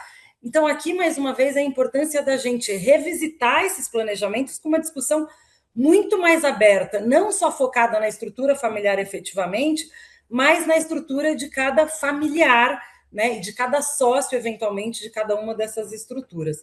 E acho que, por fim, eu tinha só a discussão relacionada a propósito negocial, acho que eu tenho, dentro do que a gente combinou, a gente vai ter uma nova rodada, né, Heloísa? Mas eu acho que as discussões de propósito negocial, cada vez mais, precisam ficar no foco. A gente vinha mudando a forma como as fiscalizações estaduais e até municipais tinham esse olhar, né, de uma jurisprudência que nasceu no CARF, com relação às discussões de planejamento tributário, a extensão do 116 do CTN, mas a gente começou a ver discussões relacionadas a autuações, discutindo o propósito negocial, e isso eu tive uma experiência até com relação à ITBI, por conta de capitalização, né, de imóvel, e era muito interessante, porque era uma estrutura que era uma família que tinha, por conta do Código Civil, né, casada ali com um pacto antinupcial, separação total de bens, mas tinha uma preocupação em razão de falecimento, de uma eventual herança, e para o cônjuge, né, que era casado com separação total, porque ele tinha outros filhos. Então, foi criada ali uma estrutura societária, de uma holding patrimonial, e a discussão não tem a ver com o nosso tema, mas foi uma discussão de que não tinha atividade, né? Então, portanto, o SPED ali estava zerado, e discutia-se por que não tinha atividade imobiliária dentro daquela estrutura. E daí, na hora que a gente justificou, dizendo, olha, mas aqui é uma estrutura para proteção, efetivamente, desse eventual herdeiro dentro dessa estrutura aqui familiar, e isso é um propósito, né? Muitas vezes, o propósito de formação de uma holding, de uma estrutura familiar, de uma estrutura societária, pode ir muito além da atividade comercial, da atividade de negócio, mas sim buscar uma proteção familiar, como era esse caso, e a prefeitura, né, enfim, desconsiderou todo esse negócio, entendeu que não tinha um propósito de negócio, desconsiderando também a proteção da estrutura familiar. Então, eu acho que cada vez mais essas discussões vão vir à tona, a gente percebe uma mudança da jurisprudência, né, e uma incorporação dessa jurisprudência do CARF também nas fiscalizações estaduais e municipais. Então, acho que dentro das prioridades imediatas, uma ideia também aqui é a gente estruturar e pensar nessas estruturas como uma forma de justificar. E aqui bato um pouco também no martelo aqui, que a estrutura não precisa ser uma estrutura de negócio, mas o propósito também pode ser uma proteção da família. Acho que a Suzete colocou muito isso, né, em termos de governança familiar, a estrutura da família, e isso é importante também para a gente justificar o propósito negocial dentro dessas estruturas. Mas já para não me alongar muito no tempo, que eu sei que a gente fez essa divisão, Heloísa, eu queria só colocar que dentro dessas estruturas, e quando a gente repensa esses modelos também, é muito comum que, e a gente vê isso, né, no nosso dia a dia, que as famílias cheguem sempre com essa ideia da economia tributária, né? Qual é o melhor modelo em termos de economia e eficiência tributária? Mas muitas vezes aquilo que funciona em termos de economia tributária pode não funcionar em termos de governança e estrutura familiar. E eu acho que o grande desafio é a gente tentar equilibrar o que é essa governança familiar, o equilíbrio também de eficiência tributária e também de segurança jurídica, dado esse cenário de muitas mudanças que a gente vive agora. Acho que eram Muito esses os pontos aqui para essa nossa primeira rodada. Eu sei que a gente vai tentar fazer algumas outras rodadas de discussões mais práticas aqui. Vamos tentar chegar lá. Muito obrigada, Thaís. Muito oportunas, muito importantes as tuas considerações. Agora eu passo a bola para Ana Cláudia, do tema, para um dos temas que são um dos mais importantes desta manhã, desta tarde.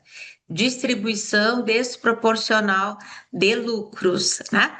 Esse tema já esteve presente nos outros dois painéis, a gente não poderia ficar de fora de jeito nenhum, temos que enfrentar esse tema também, e todos nós gostaríamos de ouvir a sua opinião, Ana, sobre essa possibilidade ou não de incidência do ITCMD sobre a distribuição desproporcional de lucros, mesmo não havendo uma previsão legal expressa, própria que trate disso como doação.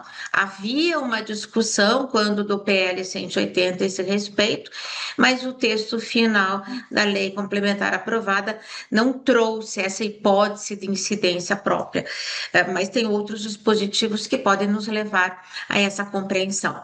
Então, bola com você para dar a sua opinião sobre esse tema também. Bom, boa tarde a todos. Obrigada, Suzy, mais uma vez pelo convite. É um prazer estar aqui com a Heloísa, com a Thaís. Obrigada, Milena, aí, por todo o apoio do Migalhas com o evento.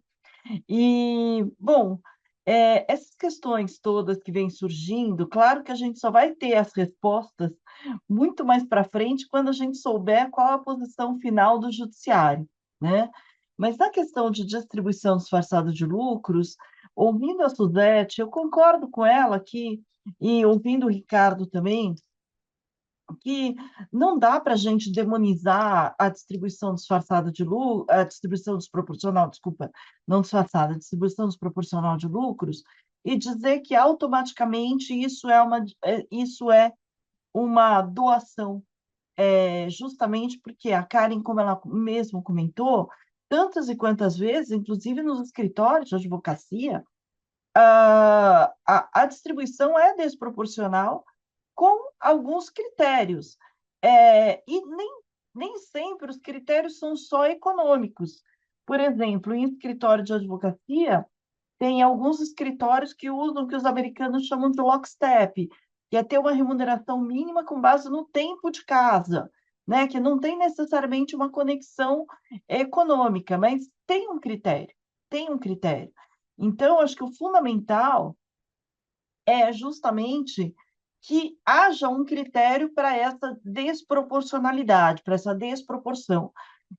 Eu tive um caso que eu dei uma opinião, na verdade, eu dei uma segunda opinião, num caso em que o sujeito chegou para mim e falou que achava que o advogado dele estava sendo terrorista, porque estava dizendo que se ele colocou a filha na empresa com uma cota, né?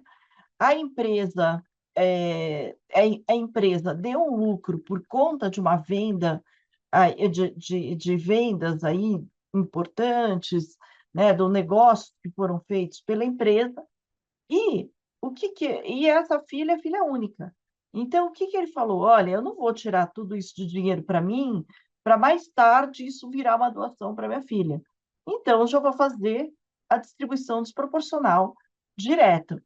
Só que era algo como, num lucro de uns 80 milhões de reais, a filha receberia 75, com uma cota.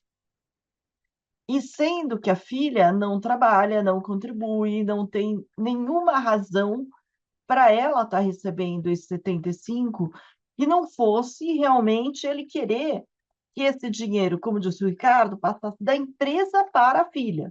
Só que ao passar da empresa para a filha, eu estou, na verdade, nesse caso, disfarçando, né, uma doação, porque, na verdade, esse caso, para mim, e essa foi minha opinião, que o advogado dele não estava fazendo terrorismo, que eu concordava com o advogado dele, que nesse caso, sim, o fisco teria uma boa motivação para se considerar se uma doação fosse. Então, eu preciso analisar caso a caso e entender as razões da desproporção. Então, um dos acordos de sócios cotistas, né, de um planejamento empresarial aí, familiar, é justamente que numa família em que eu tenho 4 filhos, só 2 deles trabalham na empresa. Outros 2, eles têm somente o chapéu do acionista. Então, 2 têm o chapéu de acionista e o chapéu de administrador. E 2 têm o chapéu apenas de acionista. E aí, os 4 concordaram que, na medida que a empresa ultrapasse um determinado patamar de lucratividade, que aqueles que contribuíram mais para que essa lucratividade acontecesse, que são os irmãos que participam da gestão, eles teriam direito a uma desproporção. Ou seja, é um arranjo entre sócios, tem uma razão, ainda, vamos dizer, tem uma razão para isso, né? Então, eu entendo que quando o fisco coloca que, olha, e até o projeto de lei complementar, que acabou não sendo aprovado, falava da razão, né?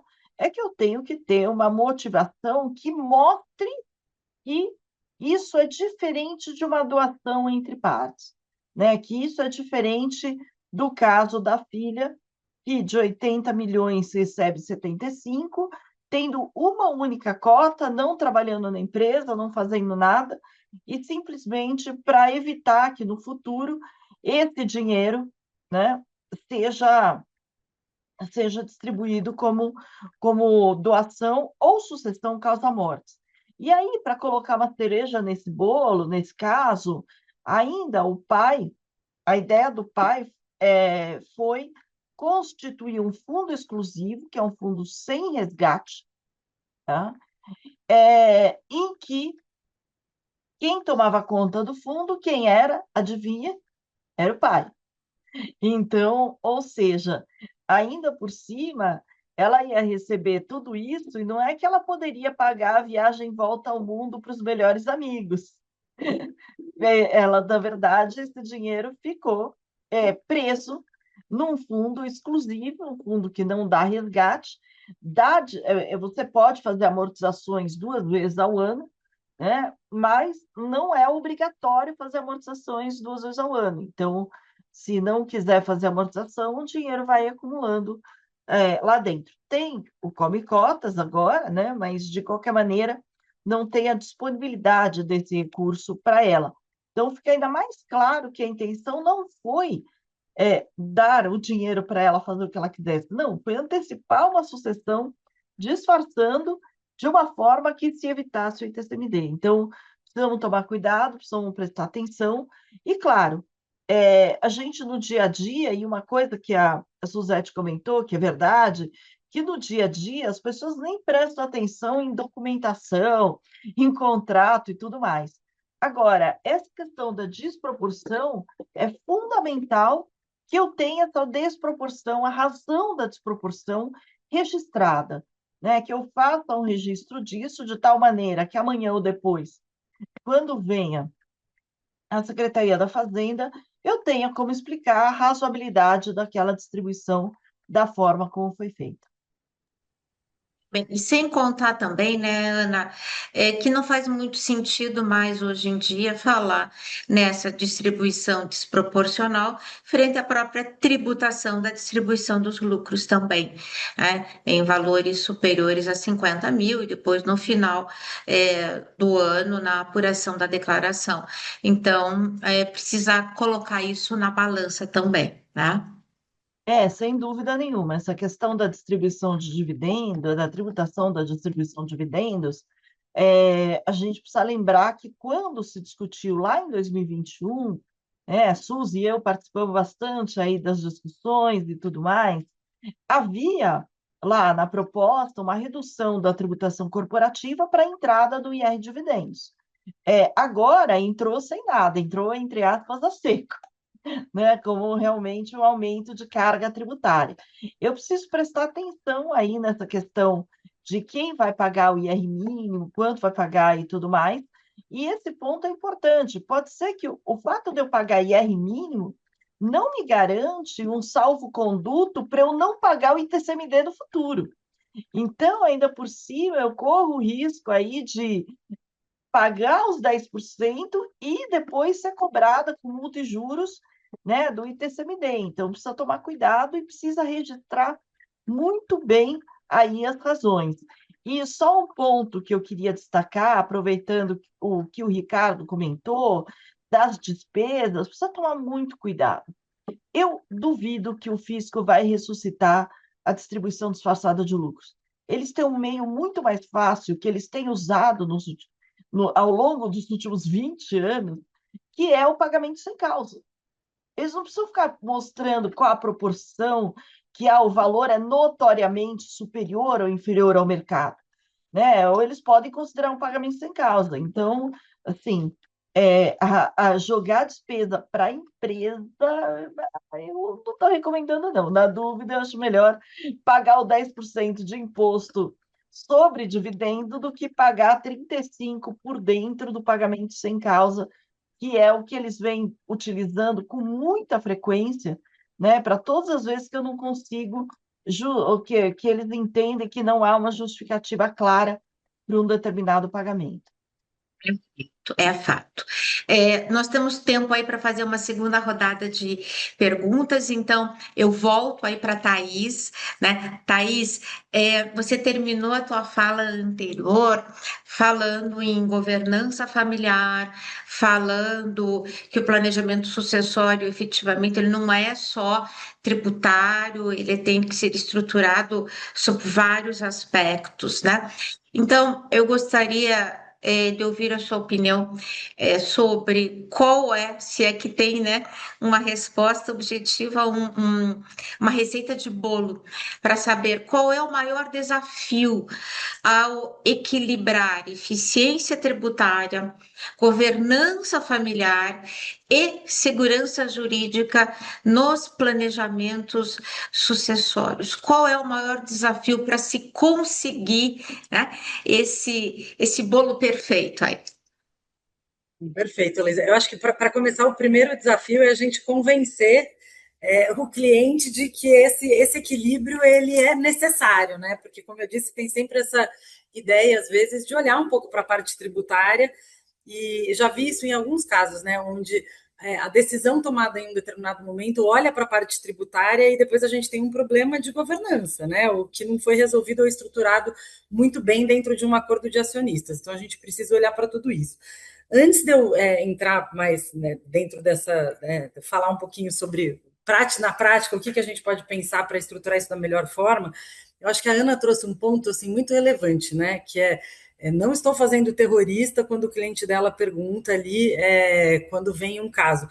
A gente precisa olhar o caso concreto. Então, assim, não é que eu não vou poder ter a distribuição, por exemplo, disfarçada, a distribuição desproporcional de lucros, mas eu queria só voltar nesse ponto, porque quando a gente olha os casos do Tribunal de Justiça, especialmente daqui de São Paulo, esses casos de distribuição desproporcional, eles são casos que analisam muito o caso concreto. Então, assim, temas onde eu tinha lá os pais que tinham 90% das cotas, os filhos com 1%, 5% cada um, e na hora de distribuição de lucros a gente tinha um recebimento de 80%, 90% dos lucros.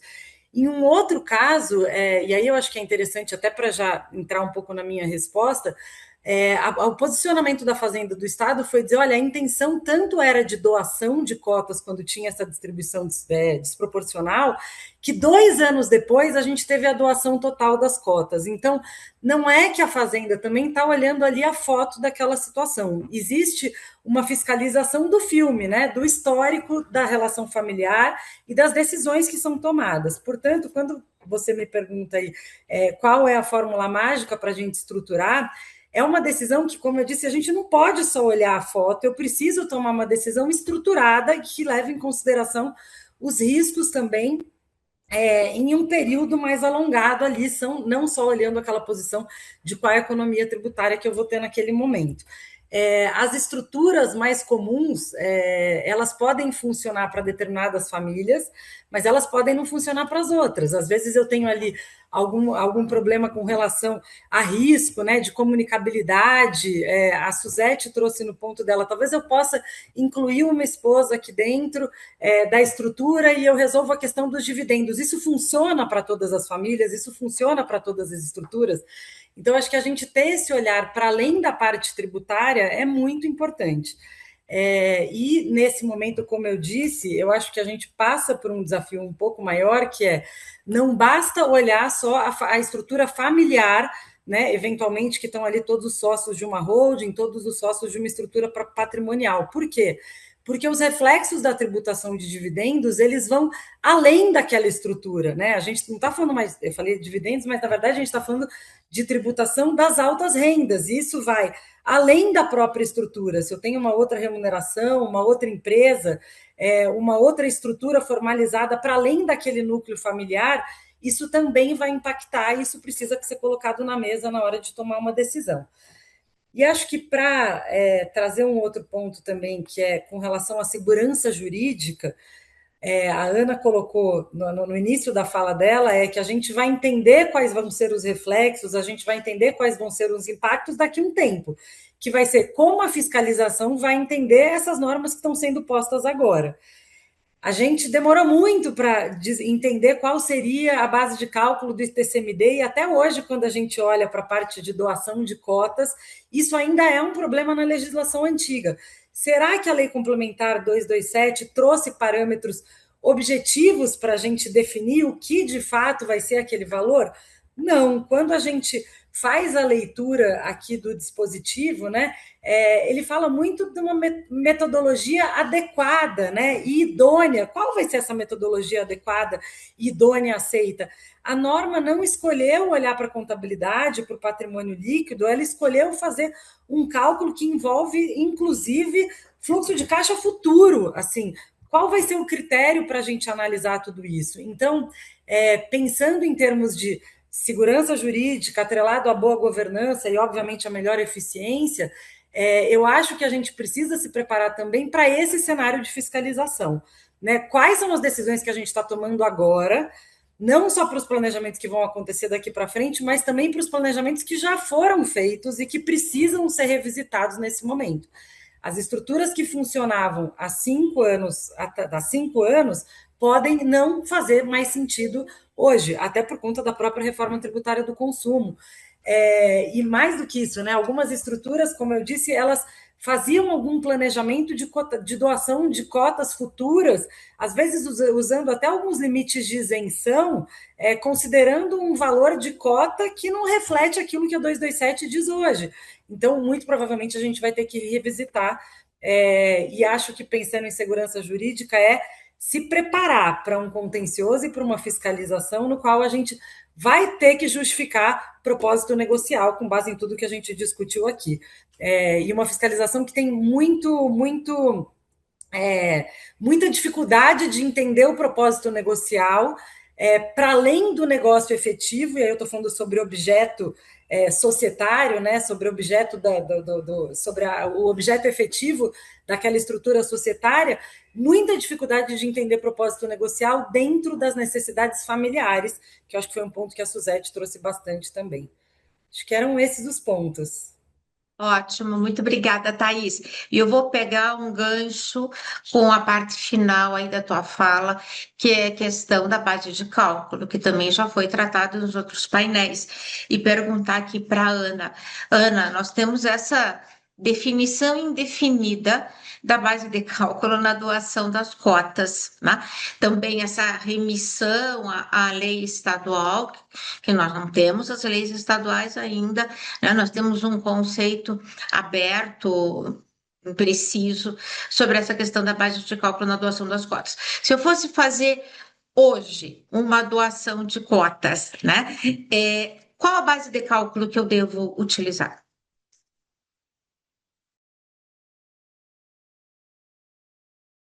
Tá sem som, Ana. Tá sem som. Desculpa. O estado de São Paulo, acho que é um dos poucos estados que faz o contribuinte calcular e entregar para a fiscalização. A maior parte dos outros estados é a Cefaz que faz essa apuração e traz o valor.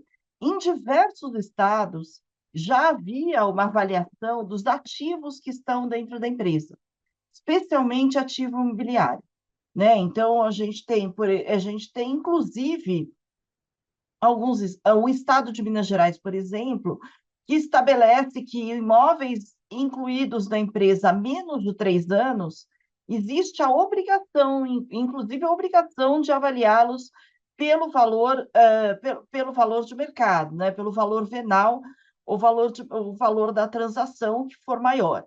Então, a gente tem sempre que lembrar que o ITCMD, a base principal dele é mercado, e aí o que a fiscalização entende, isso está em várias discussões, que o patrimônio líquido seria um critério de avaliação a mercado, mas que quando o patrimônio líquido está muito longe do valor efetivo de mercado, que a fiscalização teria aí o direito de trazer o valor do patrimônio mais próximo do que seria o valor econômico real.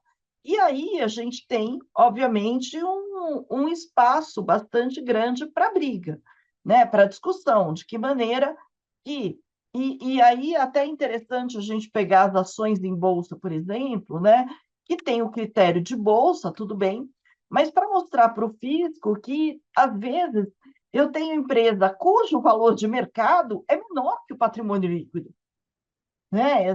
Muitas vezes você vê, né? Em bolsa isso acontece, né? Então, de fato, se aceita se estabelece que é para mais, tem que ser para menos também, né? Quando for o caso. Mas o fato é que quando é para mais, muitas vezes, né, as secretarias de fazenda exigem a tributação de um adicional, seja um adicional mostrado pelo contribuinte, aceito pela fiscalização, seja um adicional calculado pela própria fiscalização, né? E a lei complementar, ela deveria vir para esclarecer, para justamente colocar aí tudo isso em pratos limpos e tornar mais fácil a vida. O que, para mim, me preocupa é o seguinte, ela fala, olha, você tem que avaliar por um critério econômico, inclusive considerando o fluxo de caixa futuro.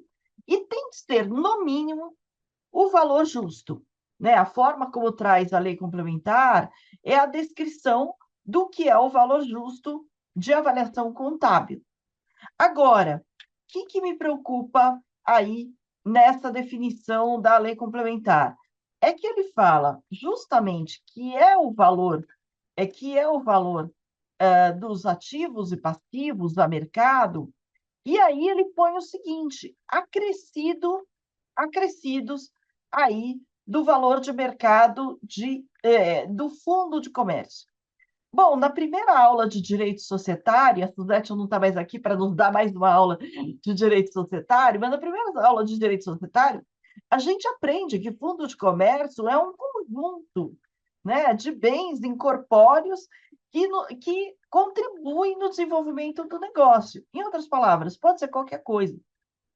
Eu me preocupo eu me preocupo menos com o método, né, de fluxo de caixa contado, porque isso em tudo quanto é operação de M&A a gente faz, isso tem como se estabelecer patrimônio líquido ajustado pela avaliação de ativos e passivos a valor de mercado, se chama avaliação a valor justo, ok. Agora, essa parte, acrescido de valor de mercado do fundo de comércio, conforme estabelecido na legislação do ente tributante, para mim acaba sendo um cheque em branco, porque dentro desse valor de mercado do fundo de comércio pode caber qualquer coisa.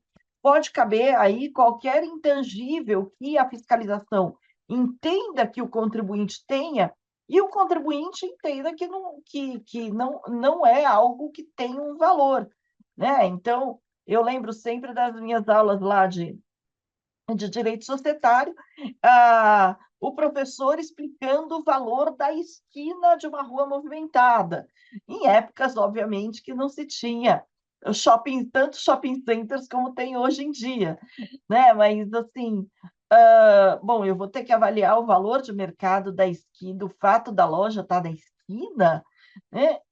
Então, é algo muito amplo. Eu acredito que esse ponto, de duas uma, ou vai cair em desuso, ou vai gerar muita briga, ou vai gerar muita briga. E cair em desuso, porque quando eu falo em avaliação a valor justo, o avaliador que vai fazer a avaliação a valor justo, ele já leva em consideração quais são aí quais são os intangíveis relevantes para fazer essa avaliação, né? Então, ele avalia, por exemplo, clientela, ele avalia um contrato importante que a empresa tenha, então, de repente, um contrato de distribuição, um contrato de fornecimento, né? Isso tudo está no cálculo de avaliação a valor justo. Então, por isso que eu acho que quando for falar de que mais que vai ter aí sob essa égide do valor de mercado fundo de comércio, aí me preocupa bastante. Aí me preocupa bastante.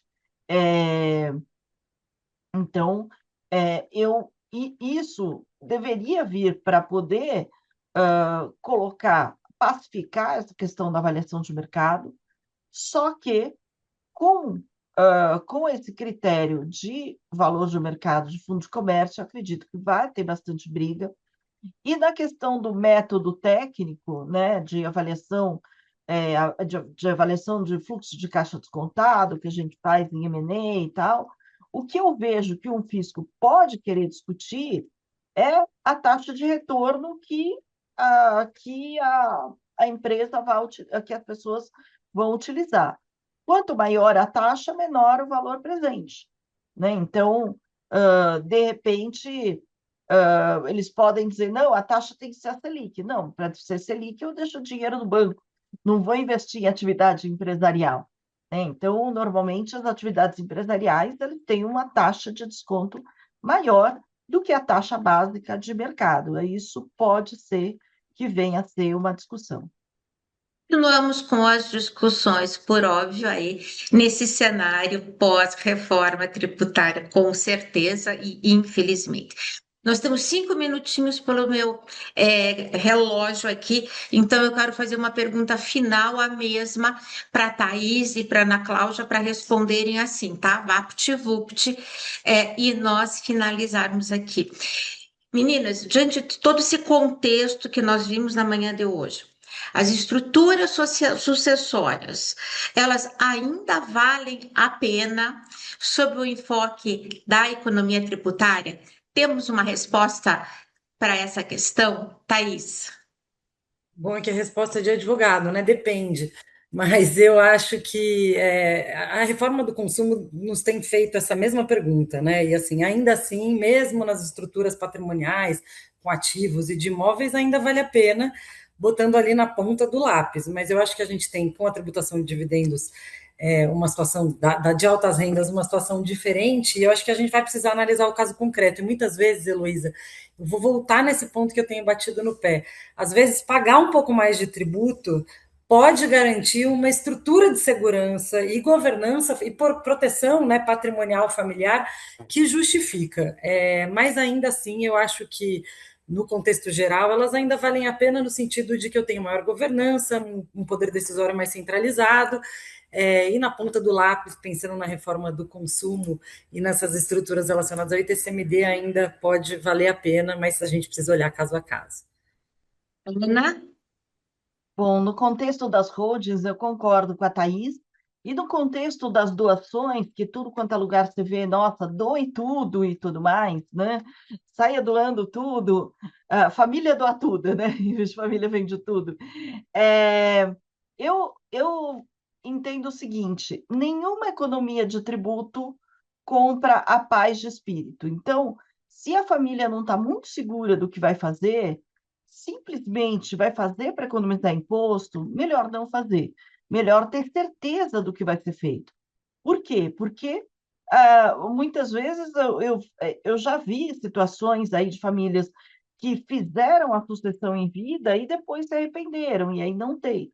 Eu vi também uma situação que estava tudo pronto para o sujeito fazer a sucessão em vida, naquele ano, era o último ano em que o Estado cobrava metade do imposto, metade da alíquota, se fosse uma doação em vida, em comparação à doação, à alíquota causa-morte, e chegou no momento de assinar, o patriarca olhou e falou que não se sentia confortável em assinar, e não assinou. E eu apoiei, eu falei, é isso mesmo. Por mais que você vai economizar imposto, o patrimônio é seu, a decisão é sua.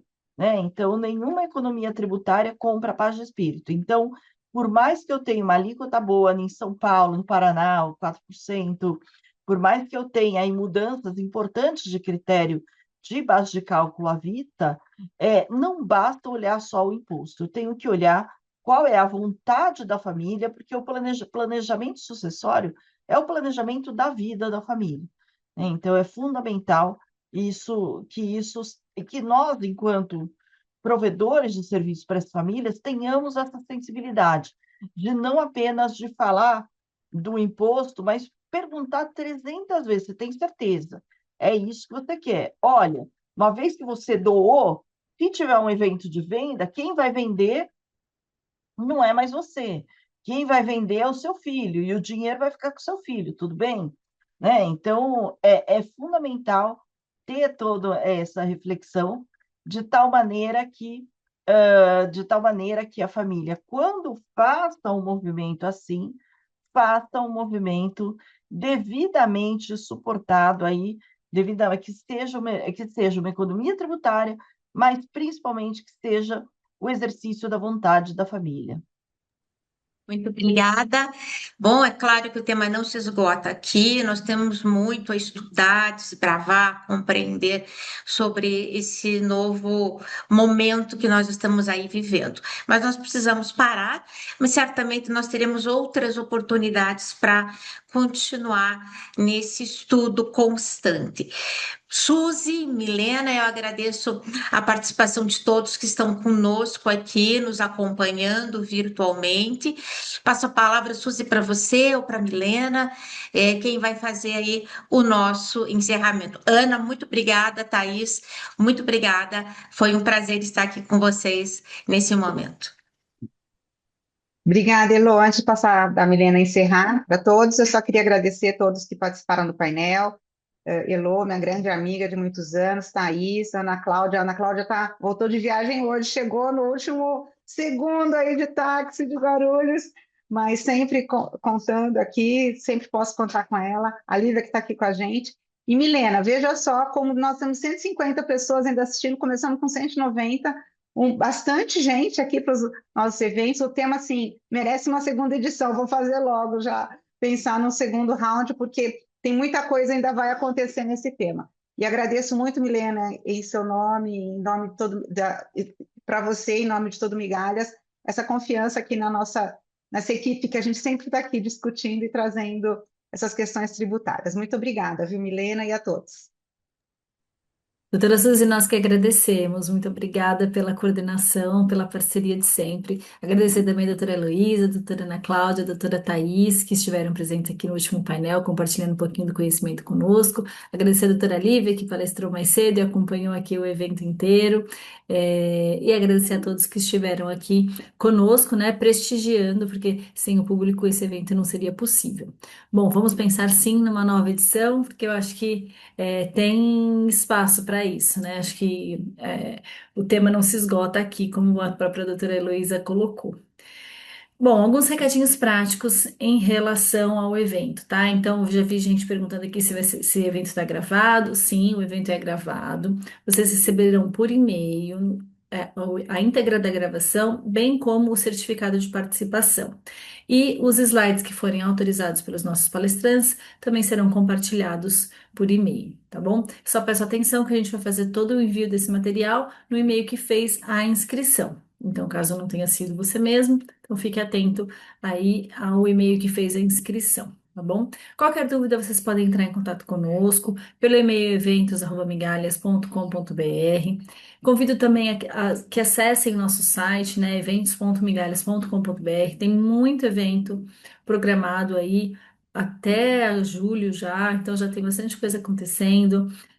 Dois, três eventos por semana, então nossa agenda está quentíssima com profissionais do quilate que a doutora Suzy reuniu nessa manhã.